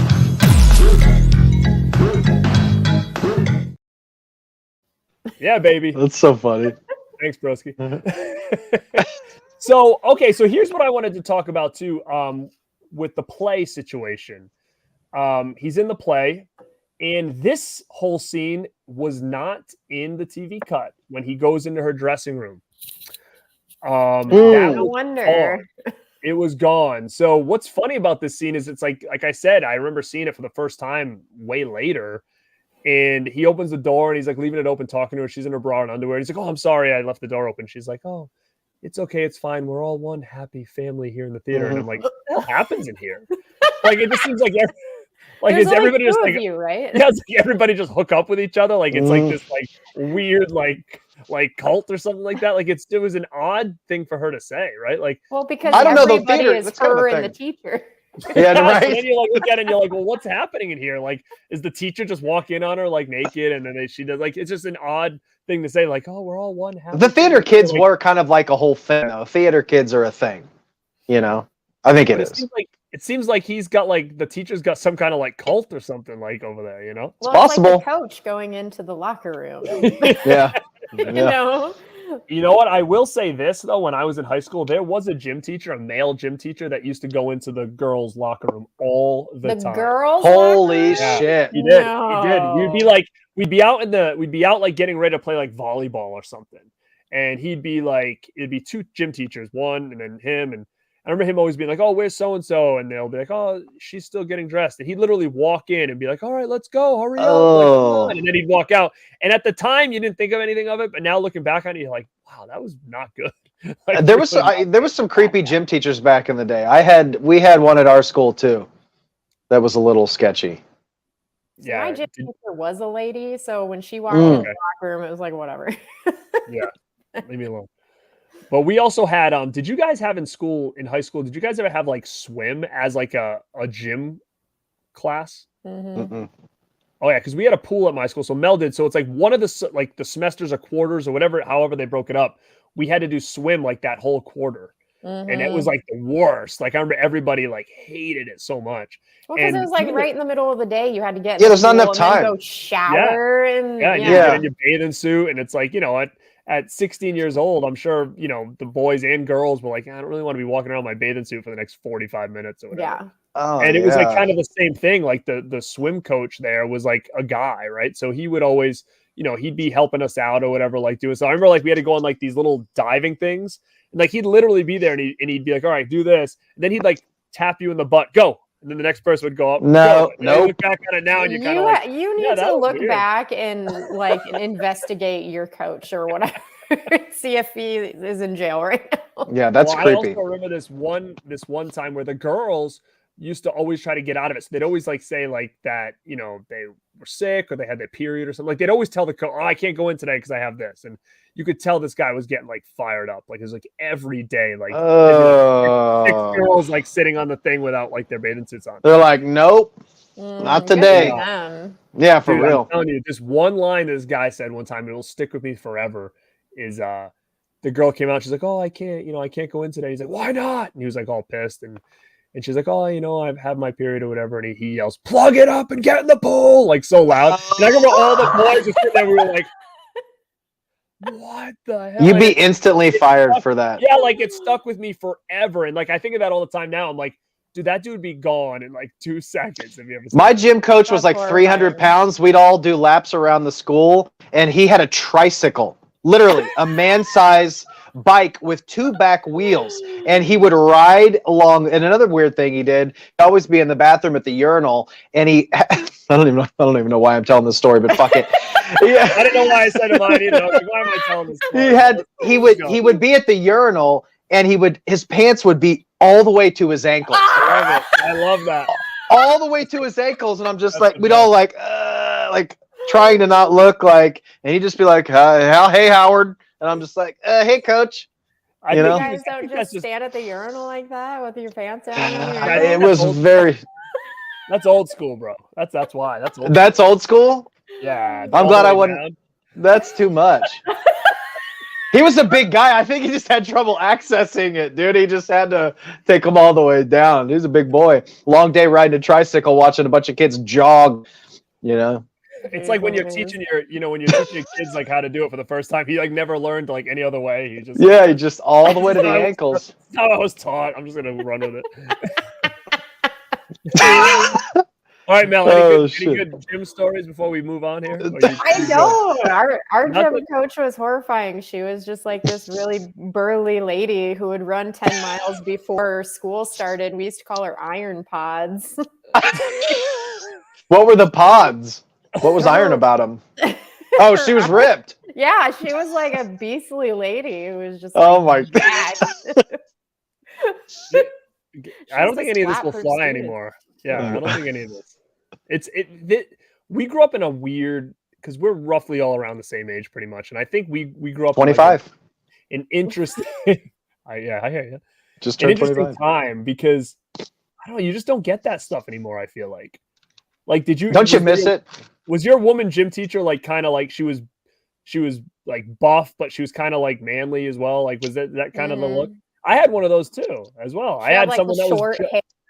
It was like military style cut. Same thing. Like, I think I've seen memes like that where they show somebody and they said, I think it was like Ultimate Warrior with like shades on without the face paint. It said like my high school gym teacher or whatever. And I was like, dude, yes. Like, what was that spoof movie? Oh, what was it where the gym teacher was like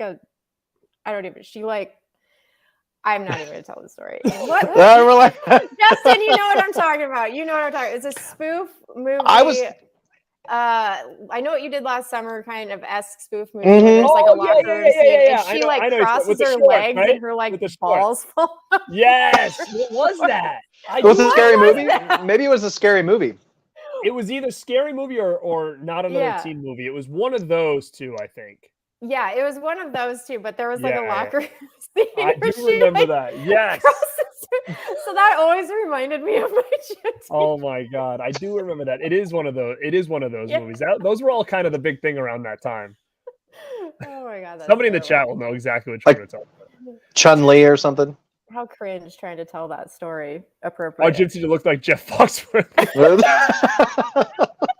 Dude, I'm telling you, like things were different back then. Like I had Oh, hell yeah. one time. Like I can remember middle school was like the first time we got introduced to like taking showers. Like they wanted us to. Nobody ever really did though. I never once No, ever took a single shower in school. Hell no. Me either. But the gym teacher's office was like his office. Then there was a window, and like that was the shower corridor. Like so, when you were in the shower, That like, was the same with weird. us. That was the same with us. You literally could like look into the guy's office. Like it's almost like it was built there so he could sit there and make sure there was no trouble or something like that, right? Right. Yeah, mine was set up the same way. But it was All like those schools were probably built at the same time. Yeah, Mhm. and this other guy, this same gym teacher, used to have like GI Joes like on his big table in his office, and he had like, and I remember being a kid like in 6th grade going in and be like, dude, he has this, like all the shit that I wanted, right? Like he had like the vehicles and the base. Then now looking back, and I'm like, what the hell was he doing there? He was probably a big military guy that Like during his lunch break, he's like, like playing with them. But I remember at the time, I was like, why does he have all these like vehicles and GI Joe bases and stuff like in his office? But yeah, crazy. His time. office was the van. It was man, it was wild. the 80s were off the 80s and 90s were my coming of age was more in the 90s, but it was off the rails, man. Yeah, no, I mean my teenage years were 90s too, and it was My crazy. my favorite line in the whole movie. Oh, I had it written down and now I don't know where it is. When the gym coach gives Scotty the advice where he's like, "Don't play cards with anybody who has the name of a city." What are the 3 things? He said, "Don't date a woman with a dagger on her body, tattooed on her body," and never get less than 12 hours of sleep. Yeah, that was the one. He was right on Everything else is cream cheese. Yeah, it's like again another coach-ism that he had as well in there. And then it's funny when he's just watching the game and he's eating the egg, like the hard-boiled egg, and he's telling asking for salt. Yeah, give me some salt. The guy's like, salt. He like screams at him, and this little wacky guy like runs off. And he goes, it only matters. What does he say? Like, it's better if you win or lose. That's the only thing that matters, and even that doesn't matter that much. Yeah. Because the kids were so at this point, like Scott like is kind of being the wolf, but he's getting a little cocky, and like during the basketball game, he's hogging the ball, he's not passing it to his teammates anymore, so they're getting pissed at him. And that's kind of what started that whole thing. Was everybody in the locker room was like really standoffish with him now, and the coach is basically like, yeah, hog it, who cares? Like he basically was like, he just wanted to win at that point, so he's like, yeah, do it. So I love those story arcs in the scene where even the homies start going down. I keep on thinking this movie reminds me a lot of Can't Buy Me Love. It's like the same exact story, kind of. When the shit on my house scene where he starts doing bad to all of his friends. I always like that story arc because it sets up for good redemption, eventually, and it gives a little bit of like, I don't know, just it's a good bit of care. It's a very simple way to have some nice character development and give a little bit of depth to a very silly story. You shit on my house. Yeah, you shit on my house. But it was fucked up. He shouldn't have done that. Yeah, no, I agree.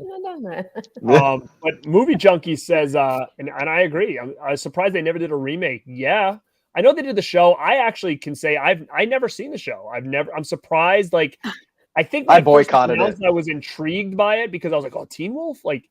But then when I saw what it was, I was like, it's not going to be for me. So like a CW kind of a vibe to it, Yeah. But they had the animated series. Have you guys seen the animated series? Yeah, I wanted to kind of talk about that when we ended, but we can chat about it now. I remember it. Well, we can keep it rolling with the story. We're getting pretty close to the end of the movie. Yeah, we're about at the end. So basically, what happens now is that he's starting to get really arrogant about the wolf. The wolf is like taking over. There's shirts. There's the van. They're naming the prom after him. It's called like the Teen Wolf Ball or something like that. It's called, and he ends up going with. Oh no! What we got to talk about is this. Oh, he banged the chick. Yeah, I was gonna say, are we just gonna glaze over that? No, this is like this. Whole he glazed over her. This rest of the day to me is like My bad. I was If you hoping that wouldn't was. have said my bad, I would have totally not even got what you I was like, Rated G, pal. sorry. Mel, I told didn't you. say it. No, I said pal. I'm Pal. NC-17, like, I baby. thought This you isn't said rated no. G. It's like I'm not talking about glazing nobody. See, TW glazed her up. we got rated M over here. No. Mel's rated M. M for sure. Oh shit. But yeah, so this scene, like I said, it was out. It was gone from the TV version, so I didn't see it till years later, where everybody's that big happy family in the theater, and she basically wolfs him out, and then he gets laid in the school. That's basically what it comes down to. So what happened in the TV version was like it was kind of weird when you think about it. They did the film, like the scene where they were doing the acting at the thing, and then it shows him open the door and he says, "Hey, Pamela," and then it cuts to like the outside of the school, and you hear like, "Arr!" Like that's like where it cuts. So you have to like be under the assumption that something happened, right? That works. I mean, the insinuation is good enough, really. Yeah, that's so they don't really we show could have like used anything. that over her trying to wolf him out, and then the mount up situation was just very awkward. Yeah, so this whole next segment, like basically it's this whole day now. It really is. Is this when it goes to the bowling yes, situation? That is probably like the weirdest scene in this whole thing was that it's just nonsensical. After they hook up at the theater at school, he takes her out on a date. They go bowling later that night. And number one, it's interesting seeing him at school as the wolf, but to see him out in public as the wolf, like on a date with like this girl from school, or super weird. Like he's just like hanging out at like the bowling alley, like watching. And her like, boyfriend's flirting with her, like, oh, like, yeah, good. All right, bend over. Yeah. And he's like sitting there watching or whatever. And then they look over and like the guy, Mick, the bad boy, the boyfriend, he's there and he's like watching him like all over his girl or whatever. And that never once you're under the assumption that they broke up or anything like that. Exactly. Like they're still she's together. On a date with Scott. Like she's on a date with him. She even says my boyfriend's here or something, doesn't she? Or she calls him her boyfriend or something. Yeah, he says to her like, "Did you know he was going to be here?" She's like, "No." And then he starts getting all up on her and stuff. And then he comes over. He's like, "Hey, get your hands off my girl." He's like, yeah, like think about what this girl must have felt like. He's like, "Hey, get your hands off her. That's my girl." He goes, like my date. She's my date tonight, pal. Like this girl gets like passed around. Right. She loved exactly. It. I think that's what they were trying to do with that scene was show why Mick and Scott have this like beef on the basketball court in the ending scene. Yeah. But also to show like what a floozy this chick was. God. She was just in it to like make Mick jealous. She didn't really care about Scott at all, which I think is where maybe he started to realize that, I guess. Yeah. Maybe. I don't know. I think maybe that's what they were trying to do with that scene. They should have probably done something to like had like a very small scene or a couple lines of dialogue to where Mick and what's her name? Pamela. Yeah. So like that maybe them have like a little tiff or something, just to like make the scene make a little bit more sense, because they didn't develop her character whatsoever. Like you said, she's pretty much just a girl to pass around for like a plot device, Like she's my date tonight, pal. Like means like she just goes wherever. Like, she's mine. Tonight she's mine. You can have. Yeah, it's like it's so ridiculous. Super weird. Yeah, it is. That's what I'm saying about the chicks in this movie. It's terrible. They're very, very poorly written, for sure. Well, here's the scene that I have a big problem. Everybody is though. And in the documentary on the Blu-ray, they talk about this scene and says if there's one thing they can take out of this movie, it was this line here, because I don't know how to take this line. Is when they're getting mad at each other, and then Mick comes up with the line that says, something like. Basically, he said, yeah, remember your mom used to steal chickens out of my backyard, so I blew her head off with a shotgun, right, Scott? Mm-hmm. And you look at that and you're like, what? Okay, well, number one, as a kid, I'm like, he shot his mother. His mom. Because his mom is nowhere to be found in the movie, so I'm kind of thinking, right. Like, oh, did she get, like, murdered? But I think he's insinuating, like, just a wolf. And gets all mad. Yeah, he throws the bowling ball, and he rips it through, but, like, it was just a weird line. Like, did it happen? Is that what happened to his mom or not? Yeah, it kind of makes you think that's what happened. Yeah, but like it's weird. Or was he just calling his mom a dog? I think what it was probably trying to say was that he shot a wolf, right? Like in the head that was like going through his things. And he just happened to just say, oh, well, maybe it was your mom. Like, I think he was kind of trying to insinuate like, hey, I killed this wolf. Maybe it was your mom. But it's weird because where is this kid's mother? Number one. Number two, was she a wolf as well? Maybe. Like, we don't know, right? So maybe he did. And like, which is wicked weird. Like, oh yeah, we hate each other because I murdered his mother. Like, it's like a weird angle that they kind of throw in there. And they said, the director said, if he could take out one thing from this movie, he would have never had that line in there because it is confusing. And you're not sure like what, how to take it. Like, and Mick's such a badass. Like, he literally just, even if it just was a wolf or a dog, or whatever, he got up, took a shotgun, and just blew its head off. Like, who the hell like no thought. Like, that's fucking crazy, right? Like this fucking maniac, like crazy dude. Yeah, like big time. So it's not even like he's like a cool bad boy anymore. He's like a psychopath, like. And it was just I have a weird problem with that scene because it's just it's random. It's so random, like the whole scene. And they're walking home, and he's like, oh, so when we go to the dance, she's like, oh no, I'm going with Mick. And he's like, well, what about what happened today in your dressing room? She's like, no, Mick's my boyfriend. It's like, yeah, this is where she says that. It makes no sense. Like, oh no, he's still my boyfriend. Well, what the hell? I just sleep with me like 6 hours ago. Then it was. And why would like, Mick stay with her? Yeah, like, she's like banging wolves and shit. Like, you're no werewolf, Mick. And she's still not done kind of playing that game with him. So now it basically he ends up going to the dance with Boof, and you get that cool. I love that montage of him like getting ready with the blow dryer, like it's a good scene. And the song and stuff. Like, what was that song? It was a real popular song, wasn't it? I can't place the song. I can't remember the song right now. It was Bee Gees, I think. Oh, that's. But it wasn't like the full. Was it like a cover, like almost like an alternate version of "Staying Alive"? Yeah, it could. Yeah, it was. Yeah, that's what it was. Yeah. 100. Yeah, as a kid, I thought Mick really smoked Scott's mom, and I was like, damn. Yeah, that was crazy. That shit was crazy. Like this guy's no joke. Yeah. That was aggressive, man. It's like wicked brutal. But yeah, so this is where everything kind of goes to turn around. You go to the dance. It's a cool scene. I love the dance scene. It's weird because it's like when you see it from afar, it's like, dude, how many kids are in this school? Like 25. Like no one there. Like it's such a small little dance in like the gym or whatever. I'm like, this was prom? And again, just like Can't Buy Me Love, I'm telling you, it's the same damn movie. They all instantly know the dance. Oh yeah, the wolf dance, thriller dance. Yeah, it was like a half-assed thriller dance, and they all of a sudden know it. It's so funny. Why did he go into this dance all of a sudden dancing like that anyway? Yeah, it doesn't like. It reminded me of the Beetlejuice. It's very weird. It was all like it was. It's almost like they didn't really have a choreographer. The director was like, just go like this or something. You've seen Beetlejuice, right? Just go like do what they do at the table. No, I really think it was a thriller throw towards because they said when they first made this movie, they had whatever it says on the thriller video, like at the beginning where it says something like warning, something about the occult or whatever. Yeah. When they made this movie, they used that same piece at the beginning of this movie. And I wonder if that's why that it's always that, at the beginning where it's like really black. And then you said it takes forever to get to that scene.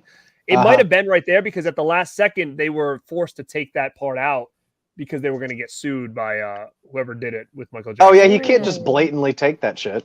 Yeah. So I think maybe this was a real big rip on the thriller dance. That makes sense. The Teen Wolf dance. And then, then he leaves, comes back as himself and, fights Mick again. And in the prom, Mick just basically punches him out because I think Pamela wants to dance with him or something like that. See, I had a big issue with that part too. Like, Mick's obviously being a complete dickhead the entire thing, and he literally punches him in the face, but then everybody gets mad that he like growls at him and everybody turns on Scotty. It's like, he just punched him in the face. What are you mad at him for? I think, what are they doing? They just think that because he's the wolf that he's gonna turn psycho and just start like. I guess maybe like the crowd turned on him at that point, dude. It's like, I don't know. I mean, he punched him in the face. You deserve to get wolfed out on. You know what I mean? Well, all the way up until this point, he's been like the cool wolf guy, but now I think they just realized that he could actually be dangerous too. Well, that's what that's what his dad was saying. Mhm. You know? Yeah, I think you're exactly right. That's exactly what I think they're trying to portray here. So then they leave, and then you get that one scene with the dad and the principal, which we kind of got a glimpse of, you know, what that was all about earlier in the movie, which again was kind of a weird story, but basically the principal's afraid of Scott's dad and pees his pants every time he's gonna wolf out. But he's fine when Scott wolfs out, I guess. He doesn't really. Well, because he's 5 foot, you know. Yeah, Michael J. Fox is like 5'2". I just love that we're saying wolfed out. I love how that's the official term, wolfed out, wolfing out. That's a shirt. Yeah, it's wolfed out. That's so good. But yeah, so then this next part right here is a scene that was added into the TV cut that is gone, where when Scott's dad comes home from the prom, he's sitting on the steps and they have a conversation basically saying like, I could have killed that guy. I couldn't control it. What do I do? And his dad is like, you know, you got to learn to be able to control this because something bad could happen. And then that leads to the idea of like, I'm not doing this anymore. I'm not transforming anymore. I'm going to be myself. So that was kind of an important scene. I feel like that is now gone. I agree. Yeah. From the regular version, which is weird. A lot of the he scenes spends the rest of the movie acting that way. Right. A lot of these scenes that you're mentioning from the TV cut, honestly, from what it sounds like to me, like is almost a better version of the movie. You know what I mean? Like I said, the only two scenes that are out are the weed scene and the sex scene, basically. The only two scenes that are gone. But then they add in, like, I think, like 4 scenes or something. Like character moments that kind of build. Yeah. So it is interesting for sure. But yeah, and then we kind of get into the whole thing where they're in the championship basketball game and he basically says he's not going to be the wolf anymore. He's going to do it himself. Everybody's like, no, like you're not good, blah, blah. And that's where I kind of think this is as goofy as it is and at the same time as fun as it is.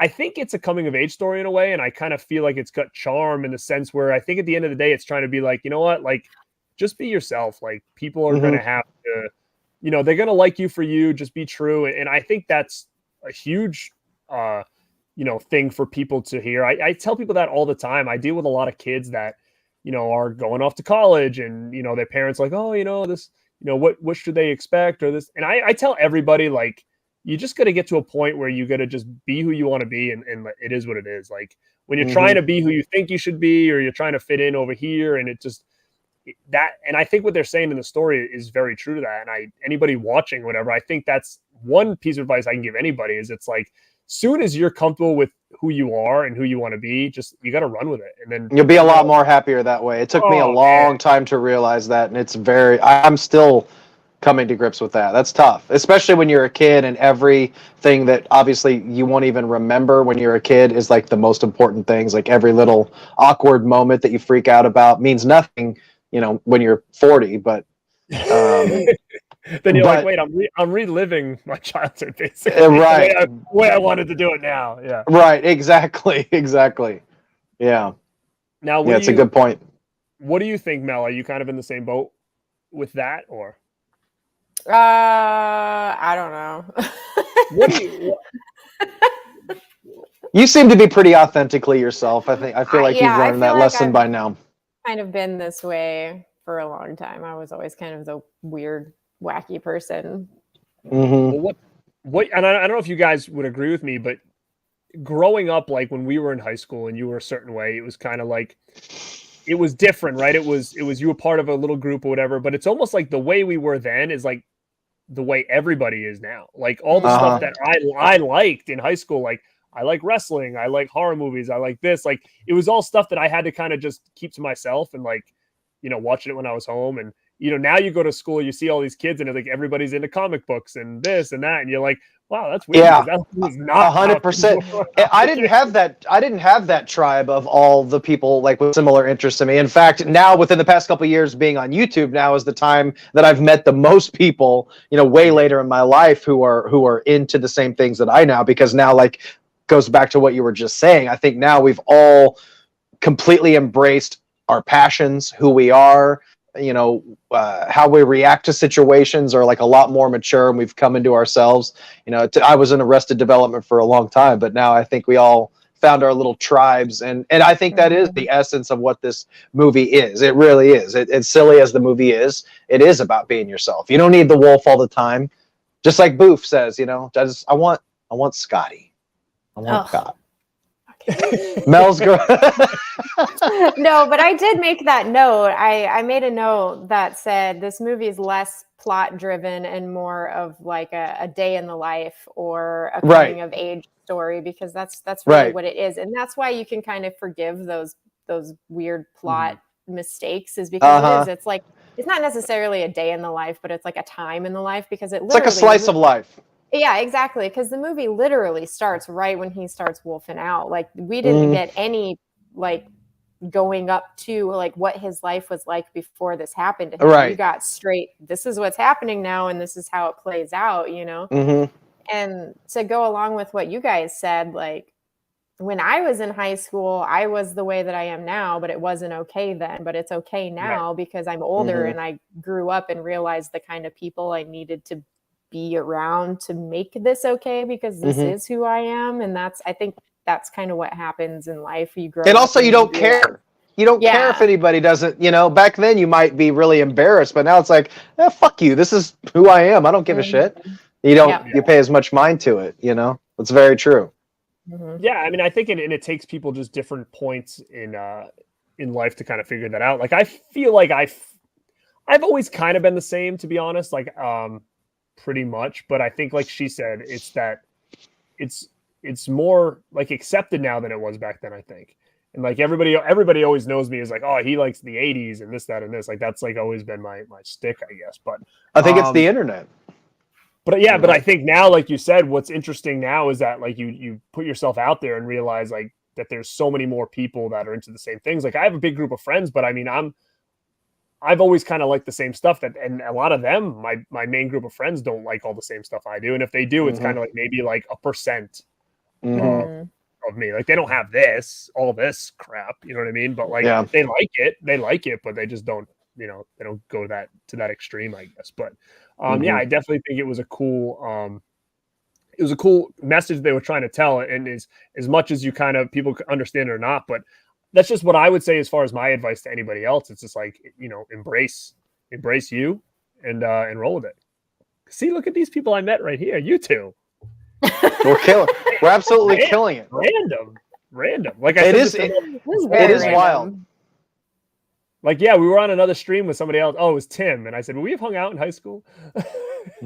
when we were in the same clique, and we were talking about like I used to have like the I had my eyebrow pierced. I had the gauges. Oh shit! Yeah, I had the choker with the balls. Remember that? Oh hell yeah! Oh my god! Oh, I was wearing Jinkos. I'll have to send you some pictures. I was a rollerblader. I wore Jinkos. Hell yeah, I was a rollerblader with Jinkos and all that type of shit. I did. I was a BMXer, so I did BMX, and like all my Jenkos would be like torn to shreds because they get stuck. Oh yeah.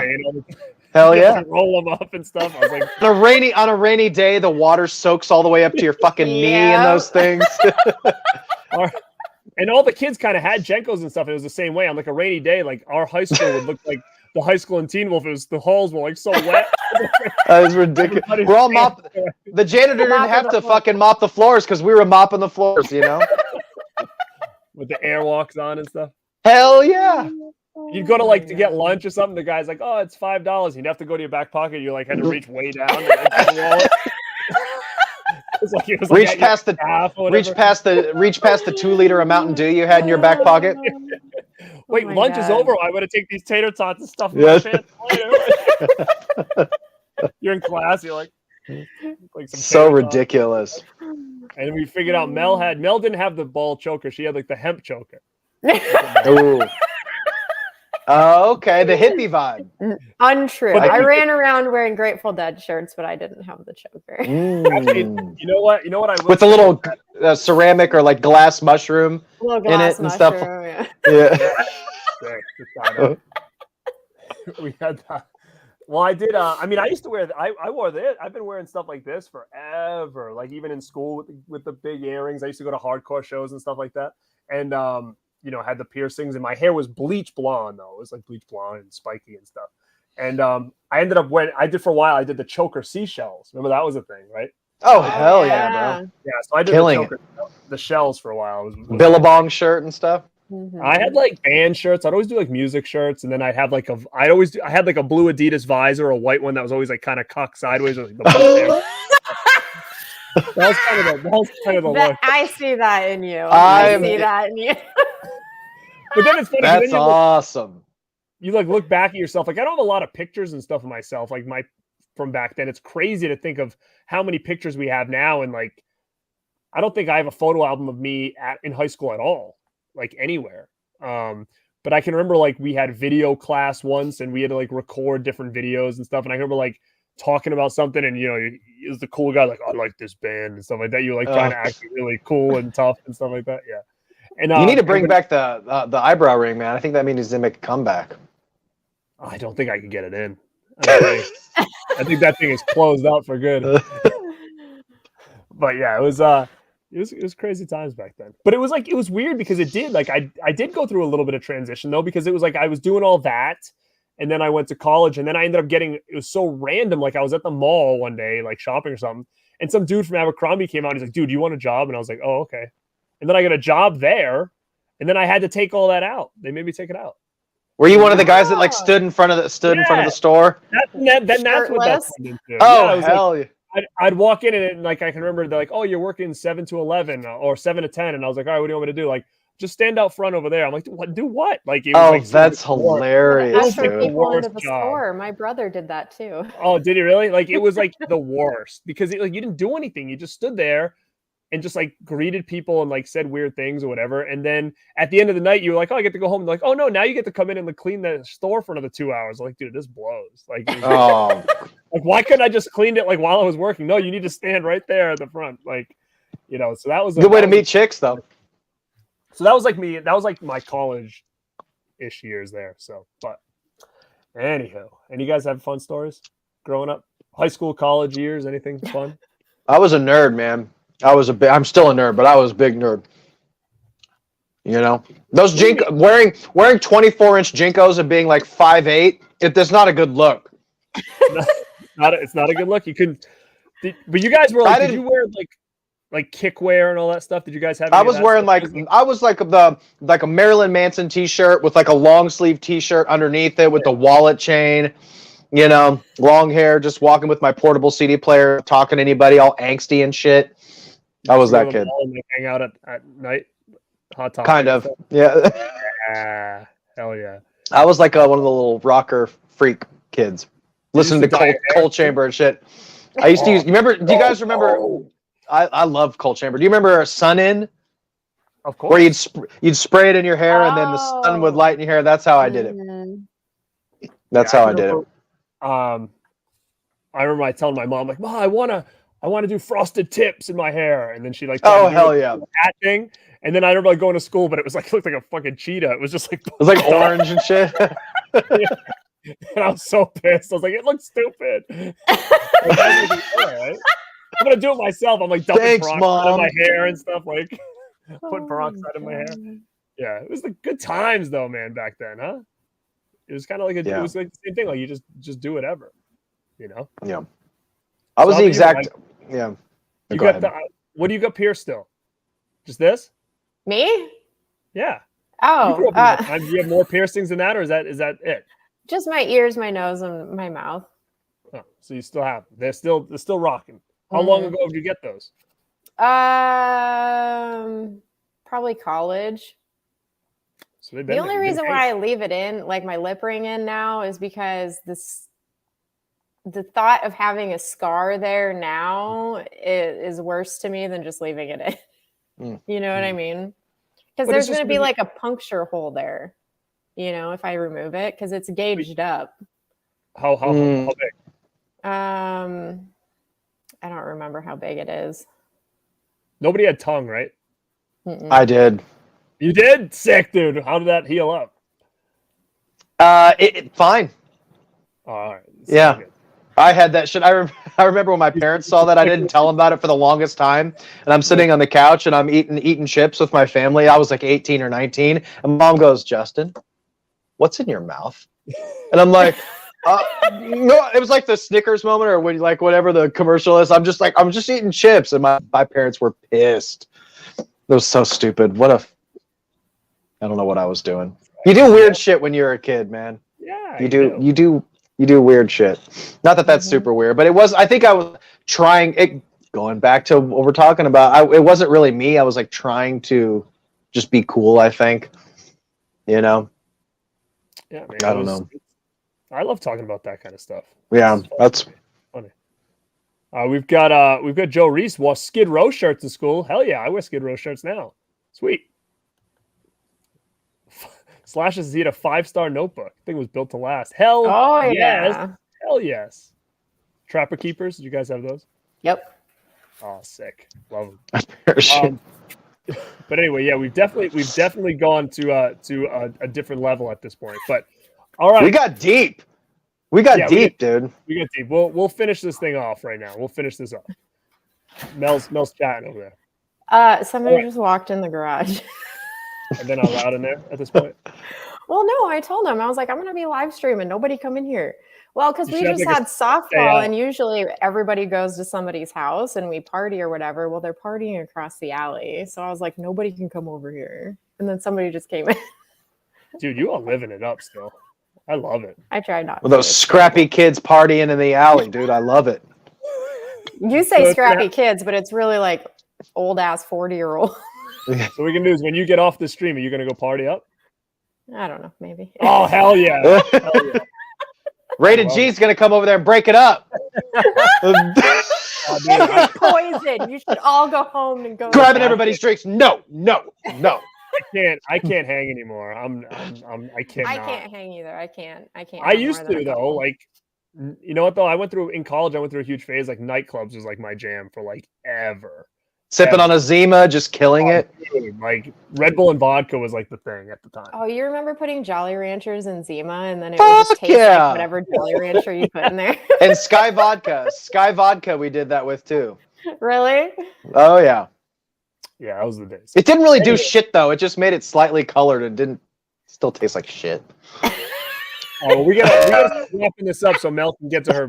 No. I feel bad because like there's a party and she's like, "Well, I'm gonna go live stream by myself over here." Well, see you guys. Yeah, because I'm old. I can't be doing that anyway. That's why on a Friday night I was like, "Hell yeah, let's live stream." Much rather do this than that. Say, Mel, you have all these commitments all the time. Too many commitments. I'm a busy gal. All right, so busy gal, yeah. So basically, the thing ends. Basically, like we said, like he doesn't wolf out. They win. He proves that he doesn't need to be, anybody different to be successful. And everybody cheers. And then they got that interesting scene at the end that everybody talks about with the dude or the person in the audience that got their pants unzipped or whatever. Yeah. Which is that in the final cut? Is that in the actual? I think it's on everything for whatever reason. But what's funny is they have in the documentary. So Mel, do you know what we're talking about? No, I don't. Okay. I'm like, what scene is this? It's pretty well known. Like I think they even mentioned it on like Family Guy and stuff like that or whatever. Like it's a scene at the end of the movie where like, that song's hitting, like Shooting for the Moon. Like it's the end credits are coming. And the candle on the cake is yours to take it. You know that song? Yeah. So they're holding Scott up on their shoulders and they show the audience and everybody's coming down and clapping. Well, there's somebody on like the top left with their pants down and their fly open and they're like flicking their shit. And then they like tuck it in and like pull something over it so you can't see them. So you only see them from the waist down. And it was always a thing like, oh, did you know the person in Teen Wolf like takes their shit out at the end? Like, so was it actually exposed? Like he exposed like full on or no? Like you can see his junk? Is that what you're saying? Yes. And here's what's weird about it, even weirder. Like, so then it was always one of those things where it's like, yeah, like you legit see him like playing with it. And then he like tucks it back in and zips it. Like you don't see it, but you see it, but you don't. Like you see that he's messing with something, and right? Then he tucks it back in. So that was always like the big joke. Like everybody's like, I can't believe they missed that. They kept it in. Wait till the 4K. Well, on the documentary on this, I can't wait. Talk about that scene and they bring the movie into like an editing thing. And the guy's like, we're gonna get to the bottom of this. So they talk about it in the documentary on this Blu-ray. And they like expand the screen, they level it up like the original camera negative, and it's a woman. What? Was she like sticking her finger through the fly? I don't Like know what she was doing, and they're like, "Oh, see, it's not what everybody thinks. It's a girl." But I'm telling you, there's something there that she's playing. I swear to God, you Is can it see a girl or like, is it a man in a dress? Or it really does. whatever? Well, the woman's got jeans and a t-shirt and like a sweatshirt on, so like it looks like it could be a guy's clothing. But when they show it, like it is a lady, you can tell by like. And then I'm like, well, maybe it's a guy with long hair, but I think it's a lady. But maybe it was Mel's gym teacher. Like, oh, Iron Pods. what's like, Iron Pods doing in this movie? What's up, Piz? Piz says it's a woman. Yeah, man, but like, am I wrong where like you legit see her like playing with something? So I gotta relook at this. I know. Is it in this one? I think it is. Yeah. Okay, I'm gonna have to rewatch it because I literally Yeah. never See, saw like it, even and JS I've says, never yes, heard seems like anything there's about it. something there. Like it does seem like there's something. Like she's like whatever she's doing. Like there's something in her hand. Like I don't know what it is, but I wish they could track her down to find out who it actually is. There's probably no way to tell, but yeah, that'd be amazing. Right, but what I don't understand is like, okay, let's even say it is a girl, which we've come to figure out, but like, what's the point of all this? I can understand if it was a guy and he's like, haha, I'm gonna do this and be in the movie forever. But what was a girl doing with her fly undone? Just being an ass. Probably just being an ass. It just doesn't seem like something a girl would do. Like, what was she doing? Maybe, But I don't know. She didn't I don't know. Maybe she didn't realize she was in the frame, and she was like trying to tuck in her shirt or something. I don't know. No, because they were so tight. You gotta check it out. I'm sure you can find it on YouTube, and like as soon as you just type in, end credits, end credit scene Teen Wolf. I bet you can find like 100 different versions of it. But yeah, I always thought it was kind of weird. And then once somebody said, I think it was a sweatshirt pulled through the fly. Yeah, I don't know. They were doing something. It was interesting. But yeah, you can find that real quick. Yeah, I'm definitely gonna have to check that out. Oh, was it Christian? Christian's still in here. What's up, brother? Return of the Living Dead 3 on the Rad Pack. Justin's all about that, right, brother? We got to do it. I like that one. I was just raving about that movie in my underrated hidden gems of the 90s. So yeah, I agree. We could definitely probably get that going. Yeah, we can. Guys, so basically that's our rundown on Teen Wolf. And like we said, as wacky as it is, it's super fun. It's charming, in my opinion. I'm still a huge fan of it, but it's an interesting movie. And I do wish that if he doesn't, Michael J. Fox, I wish he did, embrace this a lot more, because I think it is a cult classic to a lot of people. Absolutely. Now, another thing too, is everybody talks about, did you ever see Full Moon High? Scream Factory put it out. I haven't. I don't think I've ever even watched it, which is that the one with Virginia Madsen? Or no, I'm thinking of something else. I don't know. I'm thinking of Zombie High. But I think Piz has seen Full Moon High. I haven't. I don't think I've ever even watched it, but it's supposed to be kind of very similar in tone to this. Well, we were talking about the cartoon earlier, which I remember a lot because Saturday morning cartoons to me was something that I was watching like every single Saturday. It was like just a ritual. I'd watch all these cartoons and then I'd finish the morning off with wrestling at about 11 o'clock. I'd watch Superstars, and that's kind of like I would cap off my Saturday mornings. Do you guys remember this cartoon? I never saw it. I don't remember the cartoon, but I did watch the TV show from beginning to end. Oh, you did? I did. Okay, well, I'm not going to say that. I'm not going to be like, haha, you watched it, weirdo. No, but I'm I think a lot of chicks watch that show. No, but I watched it because of the nostalgia for this movie. Yeah. And I tell you what, Styles is so much more likable in the TV show. Oh, wait, so they actually have Styles as a character in that? Yeah, and he's awesome. And I had no idea. I gotta look up what is his name. What about Boof? Well, there's several ladies throughout because the TV show goes on for so long. Dylan O'Brien plays Styles in the TV show. So you're saying you would say the TV show for what it is a pretty good show? No, I wouldn't say that. Well, did you enjoy it? But there are like charming elements to it. Yeah. I enjoyed it just for what it was, because it's like a teen drama. Well, that was popping when like Twilight was real big, right? So there were like kind of similar vibes, or no? No, Teen Wolf, the TV series, is kind of darker. Like people like legit die and all of this stuff. But there are comedic moments because Dylan O'Brien plays Styles. His character is very funny and very charming, but it gets a lot darker. I don't know. It was an entertaining watch. I don't run around telling people they should watch it, but I mean, now everybody knows. So it is good. If there's anything we take away from this, it's that we need to watch the series. Is what you're saying? Yeah, maybe give it a go. It's entertaining. All right, yeah. I mean, I'm not gonna hate on it. If people like what they like, I just remember seeing it and being like, it doesn't look like something I'd like. So I never gave it a chance. But. You see what Piz said? Yeah, he wants to. He says, "Teen Wolf is not classic. I want to live one day in a world and totally get freaky with Boof in the closet." Yeah. I mean, I kind of wish I was at. We're getting old, man. Like I kind of look back and be like, man, I'd love to go to a party like that someday. I think that's like the kind of that Mel's having at the house right now. across the. They're playing that exact game right at the party. Somebody's in the closet. They're like, come on, I got you on my ticket. You're on my ticket. Let's go. I prefer the Jello game. Pick someone else. Christian says he loves Full Moon High. Teen Wolf with Caddyshack humor, Larry. Okay. I have it, man. And for whatever reason, Larry Cohen. Wow. Okay. So I'm going to definitely probably pop it in this weekend for sure. Oh, hell yeah, man.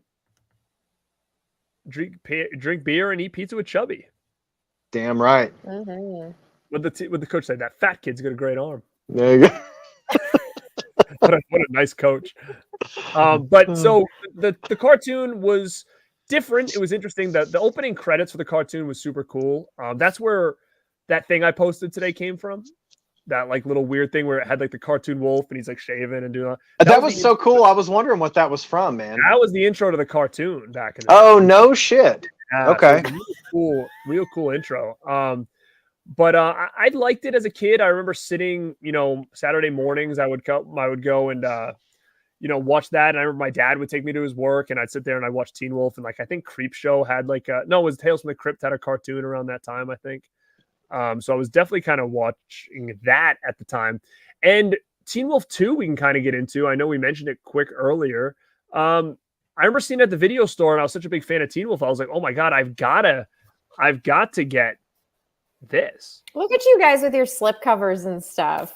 But you'll notice I'm an embarrassment. It's not open. I've never watched it. No, I had to get both of them. Is it really that bad? I couldn't hang with it because like Jason Bateman's really like Jason Bateman doesn't like save it. Super early Jason Bateman. No, this was like back when instead of like writing a character out, they just straight up replace them with somebody different. Yeah, and I think that just didn't hang with me very well. It's his cousin or something. Isn't that what it is? Like his long lost cousin or something. But Styles is in it, right? It's the same actor. No, a different actor. That's the problem. Oh yeah, no. Kid. So I saw back then, like every place you had videotapes. My mom worked at like a pharmacy, and I remember going in there one day and be like Teen Wolf 2, and you could like rent it at the pharmacy. Mm-hmm. So she let me bring it home, and I watched it, and I liked it at the time. It was confusing as a kid because again, Styles was played by a different actor, so that really threw me off. I didn't like that. I still don't like it. It was obviously a different Teen Wolf. I didn't like that. It was, Jason Bateman, but he played his cousin. But then it's weird because like the dad is like his uncle, so he's still in it, the same guy. Chubby's still in it. So he's back playing the same role. So there was a lot of connections to it, which was cool, but you could tell the budget on it was way less.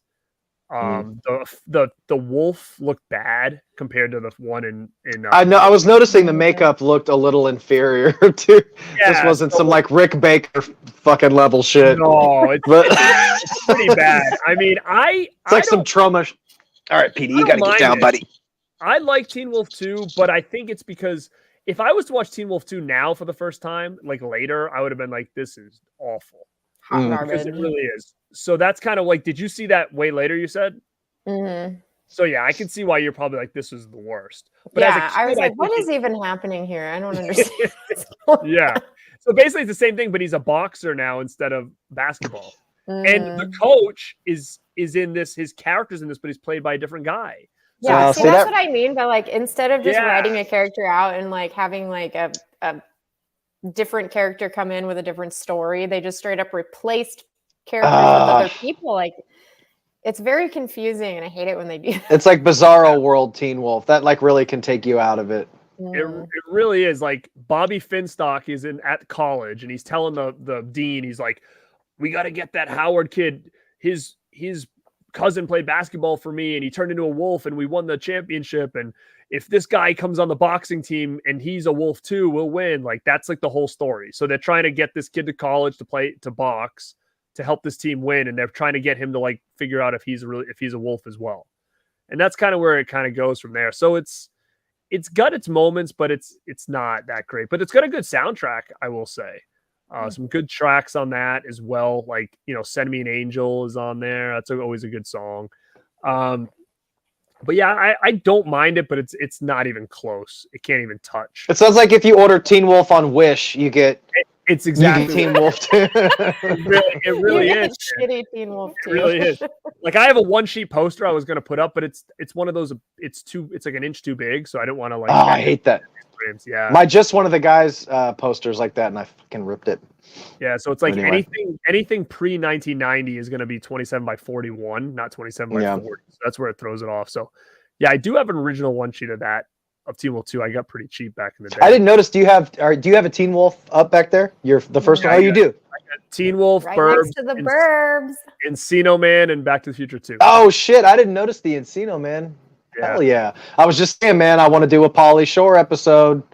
I'm down with that. I wanna- That I'm Encino Man down. is signed by Brendan Fraser. You fucking lucky I bastard. met him last year. He came around to ball. Seems like a good dude.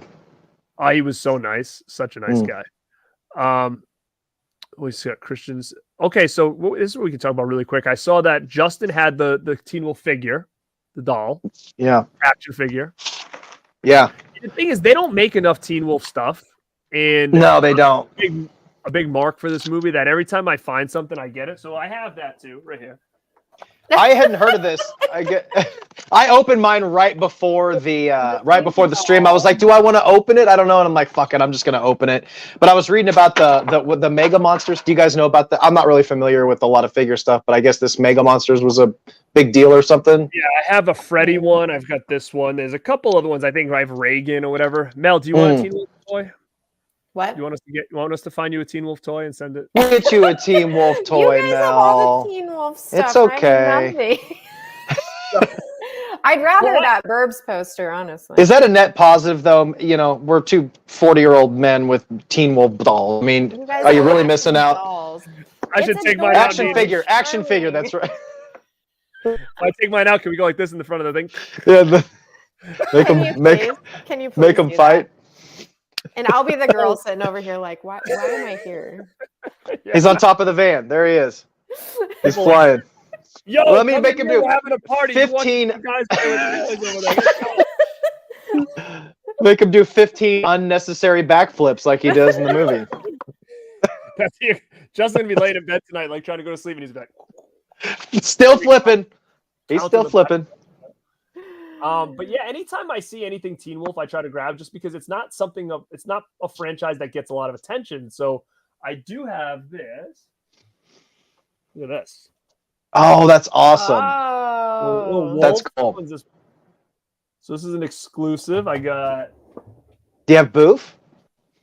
No, they only have Scott. They have Scott in this Styles? is in basketball, like the jacket, like he's in school. Oh, that's like awesome. Scene where he's walking down the thing.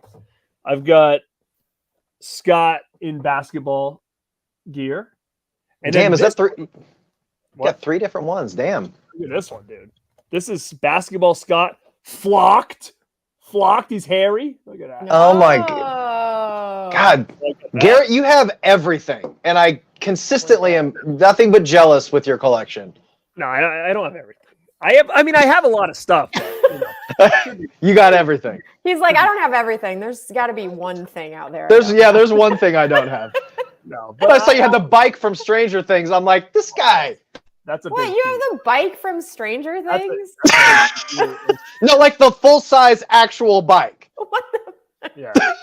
Do you ride it around? I've rode it around, yeah, but to I your try not to neighbor's bring it house with the outside. van? You're the No, man. You're the have other man. BMX bikes I use for outside. That's more of like a showroom bike. Yeah. But yeah, so I mean, I try to collect anything Teen Wolf that I see, just because it's very few and far between. And I wish they do more. We had Fright Rags Fright Rags put out the shirts. Yeah. I got You one know? of those bad boys. Yeah. Yeah. Yes. Oh, that's so cool. You posted that in your stories or something, didn't you? That's so cool, man. Look at that. We're in the same shirt. So you know what? He didn't say anything to me about I don't like that shirt or that movie. Michael J. Fox did. So I hung out with. Was he cool? Yeah, he was nice, but it was like, it was one of those things. It was so many people. It was like a split. Yeah, second. in and out thing. Yeah. I take a picture. You're out. I had to meet him though. I had to do it. And yeah, that's awesome. Christian said this in here, which is really interesting. I'm going to find that comment. The actor who played Michael J. Fox's dad died in the movie. Also got Parkinson's later in life. Pretty strange. Oh, damn, that sucks. I met him before he passed, and he was bad then. So I got this. But see his handwriting? Yeah, that's too. He basically was like yeah, it was sad. Like it's just scribble. Like he wasn't doing good when I met him. That's like, too bad. He was already like that's really sad. bad. So you can see it on his signature that it's just kind of like scribble or whatever. So those are a couple. That's awesome. You got that. That I have from Teen Wolf. I wish NECA needs to show some Teen Wolf love. What studio is it? Is it MGM? I think it is MGM actually. Is it not? Yeah, it is. I wish that would be cool to get a really badass like NECA figure or something. Yeah, I mean it. I agree. I wish there was more stuff for that for sure. So you did too. I got his autograph. Yeah, it might have been around that time, maybe. So yeah, it's probably the same. Was yours kind of the same way? Like it was just kind of like a scribble on the paper. That's really sad. Yeah, why was he even doing autographs at that point? I don't know if like his wife was with him, I think, and I don't know if maybe they were just like, let's try to get some money for the family before he passes. I don't know. I felt that way too because I didn't realize he was sick until I got up to the table and was like, oh man, I love Teen Wolf, and he was just like smiling, and then when I put it down, he was like, she had to hold it, and he was shaking and stuff. And I have a picture with him that just at his table or whatever, like just arm around him, and I had like a Teen Wolf shirt on. But so you met him, Kane Hardin? Yeah, man, he was a great actor for sure. But yeah, guys, I mean, anything else you want to kind of tap into about this, or we really went. I guarantee you, this is the deepest dive into Teen Wolf on the fucking internet. And I mean, I talked about my gym coach pulling his pants down. I think we dived about. I tell you what, your guys' gym coaches were something else. Yeah, they were. They're probably in jail now. We talked for 2.5 hours about a 91-minute movie. I know.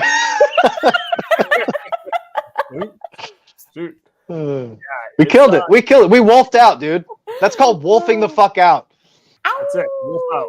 Ow! There we go. I wonder if his IRS still breathing down his neck. These were hungry people. These were poor people. They were hungry people. They were real problems. What happened to the kid? I don't know. It was a third string. I didn't need him. Best lines in the movie. Again, this was great. I love talking about this movie. I think that we should definitely, do a little bit more. We'll come up with some different ideas, either talking about movies the same way or just doing some different stuff altogether. I'd love to hear what you guys have to say. And guys, I mean, thank you so much for jumping in and joining us for the last 2.5 hours. It's been cool for sure. And I'm glad to see all the love for Teen Wolf. And if you're watching on the replay, thank you guys again for popping in and saying what's up. And, feel free to chime down in the comments section. What your thoughts on Teen Wolf. When did you guys see it for the first time? I like to read that stuff. Sorry I didn't get through everybody's comment tonight, but leave them down in the comments on this video so I can check it out and I'll respond to everybody. Make sure to smash that like button. I always forget to say that. Kill the like button. Mel, smash it. Kill it. All right, good. Kill it. But yeah, thank you guys so much for what does Christian say? It's a big one. I'm going to see what he says here. I've been in and out. If you guys didn't cover the producers a brilliant thing waiting to release the movie slightly after Buff. Yes, we talked about that. You're right. They took the success of Back to the Future and they ran with it, and that's why I think it did really well in the box office when it came out. So for sure. But again, really quick before we leave, if you guys aren't subscribed or follow on social media or YouTube, these two, I definitely think that you should. This is Mel from My Killer Podcast, Justin from Movie Watch Daily, and The Dead Couch. Guys, before we leave, do you have anything specific that you want to plug as far as anything you have coming out or something you've just released that you think people should check out? I think for next month, I'm gonna have my the biggest thing that I've been doing on my channel is I've ripped on Dominion. So I think what I want to do, I kind of thought about doing a Jurassic Park Dominion Redemption Month, where I talk about some good dinosaur movies like Prehysteria and Carnosaur and Tammy and the T-Rex. Tammy and the T-Rex. Yeah, I want to cover all those on the Dead Couch, and so that's what I think I'm gonna do that next month. So. What you got, Mel? I really liked your Dominion ripping video. I had to do a follow-up video. Though. I was so off the rails on my Dominion video. I watched it. I was reading the comments like, this dude really hates this fucking movie. So I'm like, let me tell you why. I was so, and then I did like my Jurassic Park story was the. I love that video. I love that kind of stuff. I love to hear like where people were at certain points in their life when this was going on. Yeah. And you actually had a pretty memorable story. So I think it really brought back a lot of memories for me because I think I was probably in when that came out, maybe 6th grade, 7th grade ish around there when Jurassic Park came out. And just listening to you talk about it, like it was everywhere at that point. Like it was everything. It really was. And then it was even at that point where they started to come out with like toys, and like I was kind of getting that age where I shouldn't be like buying them and be like, but I was like, oh, I really want to collect those Jurassic Park toys, But yeah, I love that kind of stuff where people talk about like personal stuff with their life growing up, like the nostalgia of it. I thought it was a good story for sure. Thanks, well, man. I actually saw your second video first, and then I was like, damn, I need to go back and watch this other video. So then I went back and watched it, and I was like, this is hilarious. It was a rant. It was a rant. But most people didn't like it. Up. Yes, you do. No, I don't. Yes, you do. I have Watch, videos we'll see tomorrow. Yeah, we'll see tomorrow. You'll be on like 10 streams coming up. You guys. Yeah, you're busy. I am doing a stream next week. I feel bad. Like I can't say no. I don't know. Oh wait, you're doing one with me again, with Dead Pit. I don't know about that one. I don't think we have a secure date yet. Yeah, I am doing a Ghouls Night Out on Sledgehammer Horror's channel with Ashley. Oh, that's cool. Yeah, that's awesome. We're gonna be talking about our top 10 horror moms. All right. Nice. Oh yeah, that's cool. No, it's different. I like that. Yeah, so that's what I'm doing next week. Other than that, just my regular videos coming out. I am doing a giveaway. I'm announcing winners on Tuesday. Yeah, so check her stuff out. She's doing a giveaway with Wild Things, right? RoboCop Wild Things on YouTube, and then RoboCop on the Discord. Okay, so yeah, check her out if you guys want some Wild Things action.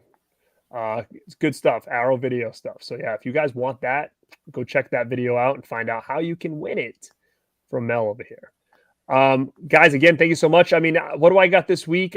Tuesday, I am going to be on Christian's channel, so Planet CHH. You can find me over there. On Tuesday, we're going to be doing a live commentary for The Great Outdoors with John Candy and Dan Aykroyd. So come hang out with us. We'll be doing a live commentary. We'll be watching the movie together. So if you guys have the movie, make sure you have it ready to go. We'll press play together and we'll dissect that thing and have a good time. I am doing... the Dead Pit guys and I are going to do the first ever Horror Physical Media Hall of Fame, where we're going to pick some classic physical media in the horror genre that we think deserve to be in the Hall of Fame. So check that out. That's coming, I think, later next week. And we do have a Vinegar Syndrome unboxing Hall of Mania to do as well. So we're just waiting for somebody to get their stuff. So once that happens, we'll post when it's going on. So what?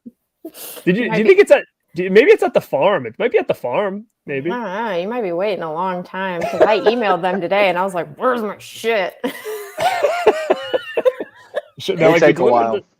Yeah, because they were like, "Well, you're not a subscriber, so mid-June, late June." Is that what they said? Is that what they responded with? Yeah. Jesus. Yeah, they shoot all the subscriber stuff out quick the first. Well, they said something like all the subscribers get their stuff first, and then the back orders go out first, and then the regular stuff goes out first. And I had a mix of both, so I don't really know. All right, so yeah, so whenever that happens, then we'll announce it. So late June ish. So wait, just keep your eye out for late June for the post. We'll be doing early vinegar syndrome. July. Yeah, early July, 4th of July weekend. Don't have any plans. All right, guys, but hey, thank you so much again. This was the first Rad Pack stream. So again, let us know what you guys thought. Let us know if you have any ideas on anything you want us to cover. We could do a same format that we just did or something completely different. So let us know. We're definitely down for it. Hopefully maybe to hit up some more 80s and 90s flicks that maybe just don't get talked about enough that we all kind of love. So guys, thank you again in the chat. Thank you again on the replay. Mel and Justin, thank you guys again for joining me on this tonight. Great time. And have a great weekend if I don't talk to you guys. Enjoy Absolutely. it. You too, man. All right. Hey, see you stay guys. rad. Go, Justin. I'm going to say it. Stay rad. I don't know my line. Come on. Line? What is it? Stay weird. Oh, stay You weird. son of a bitch. You're the one who said you came up with this. I Redo. fucked it up. All right, guys. Thank you guys for watching this video. We'll get that next time. Fix it in post. Stay rad. Stay weird. Stay killer. There we go. There we go.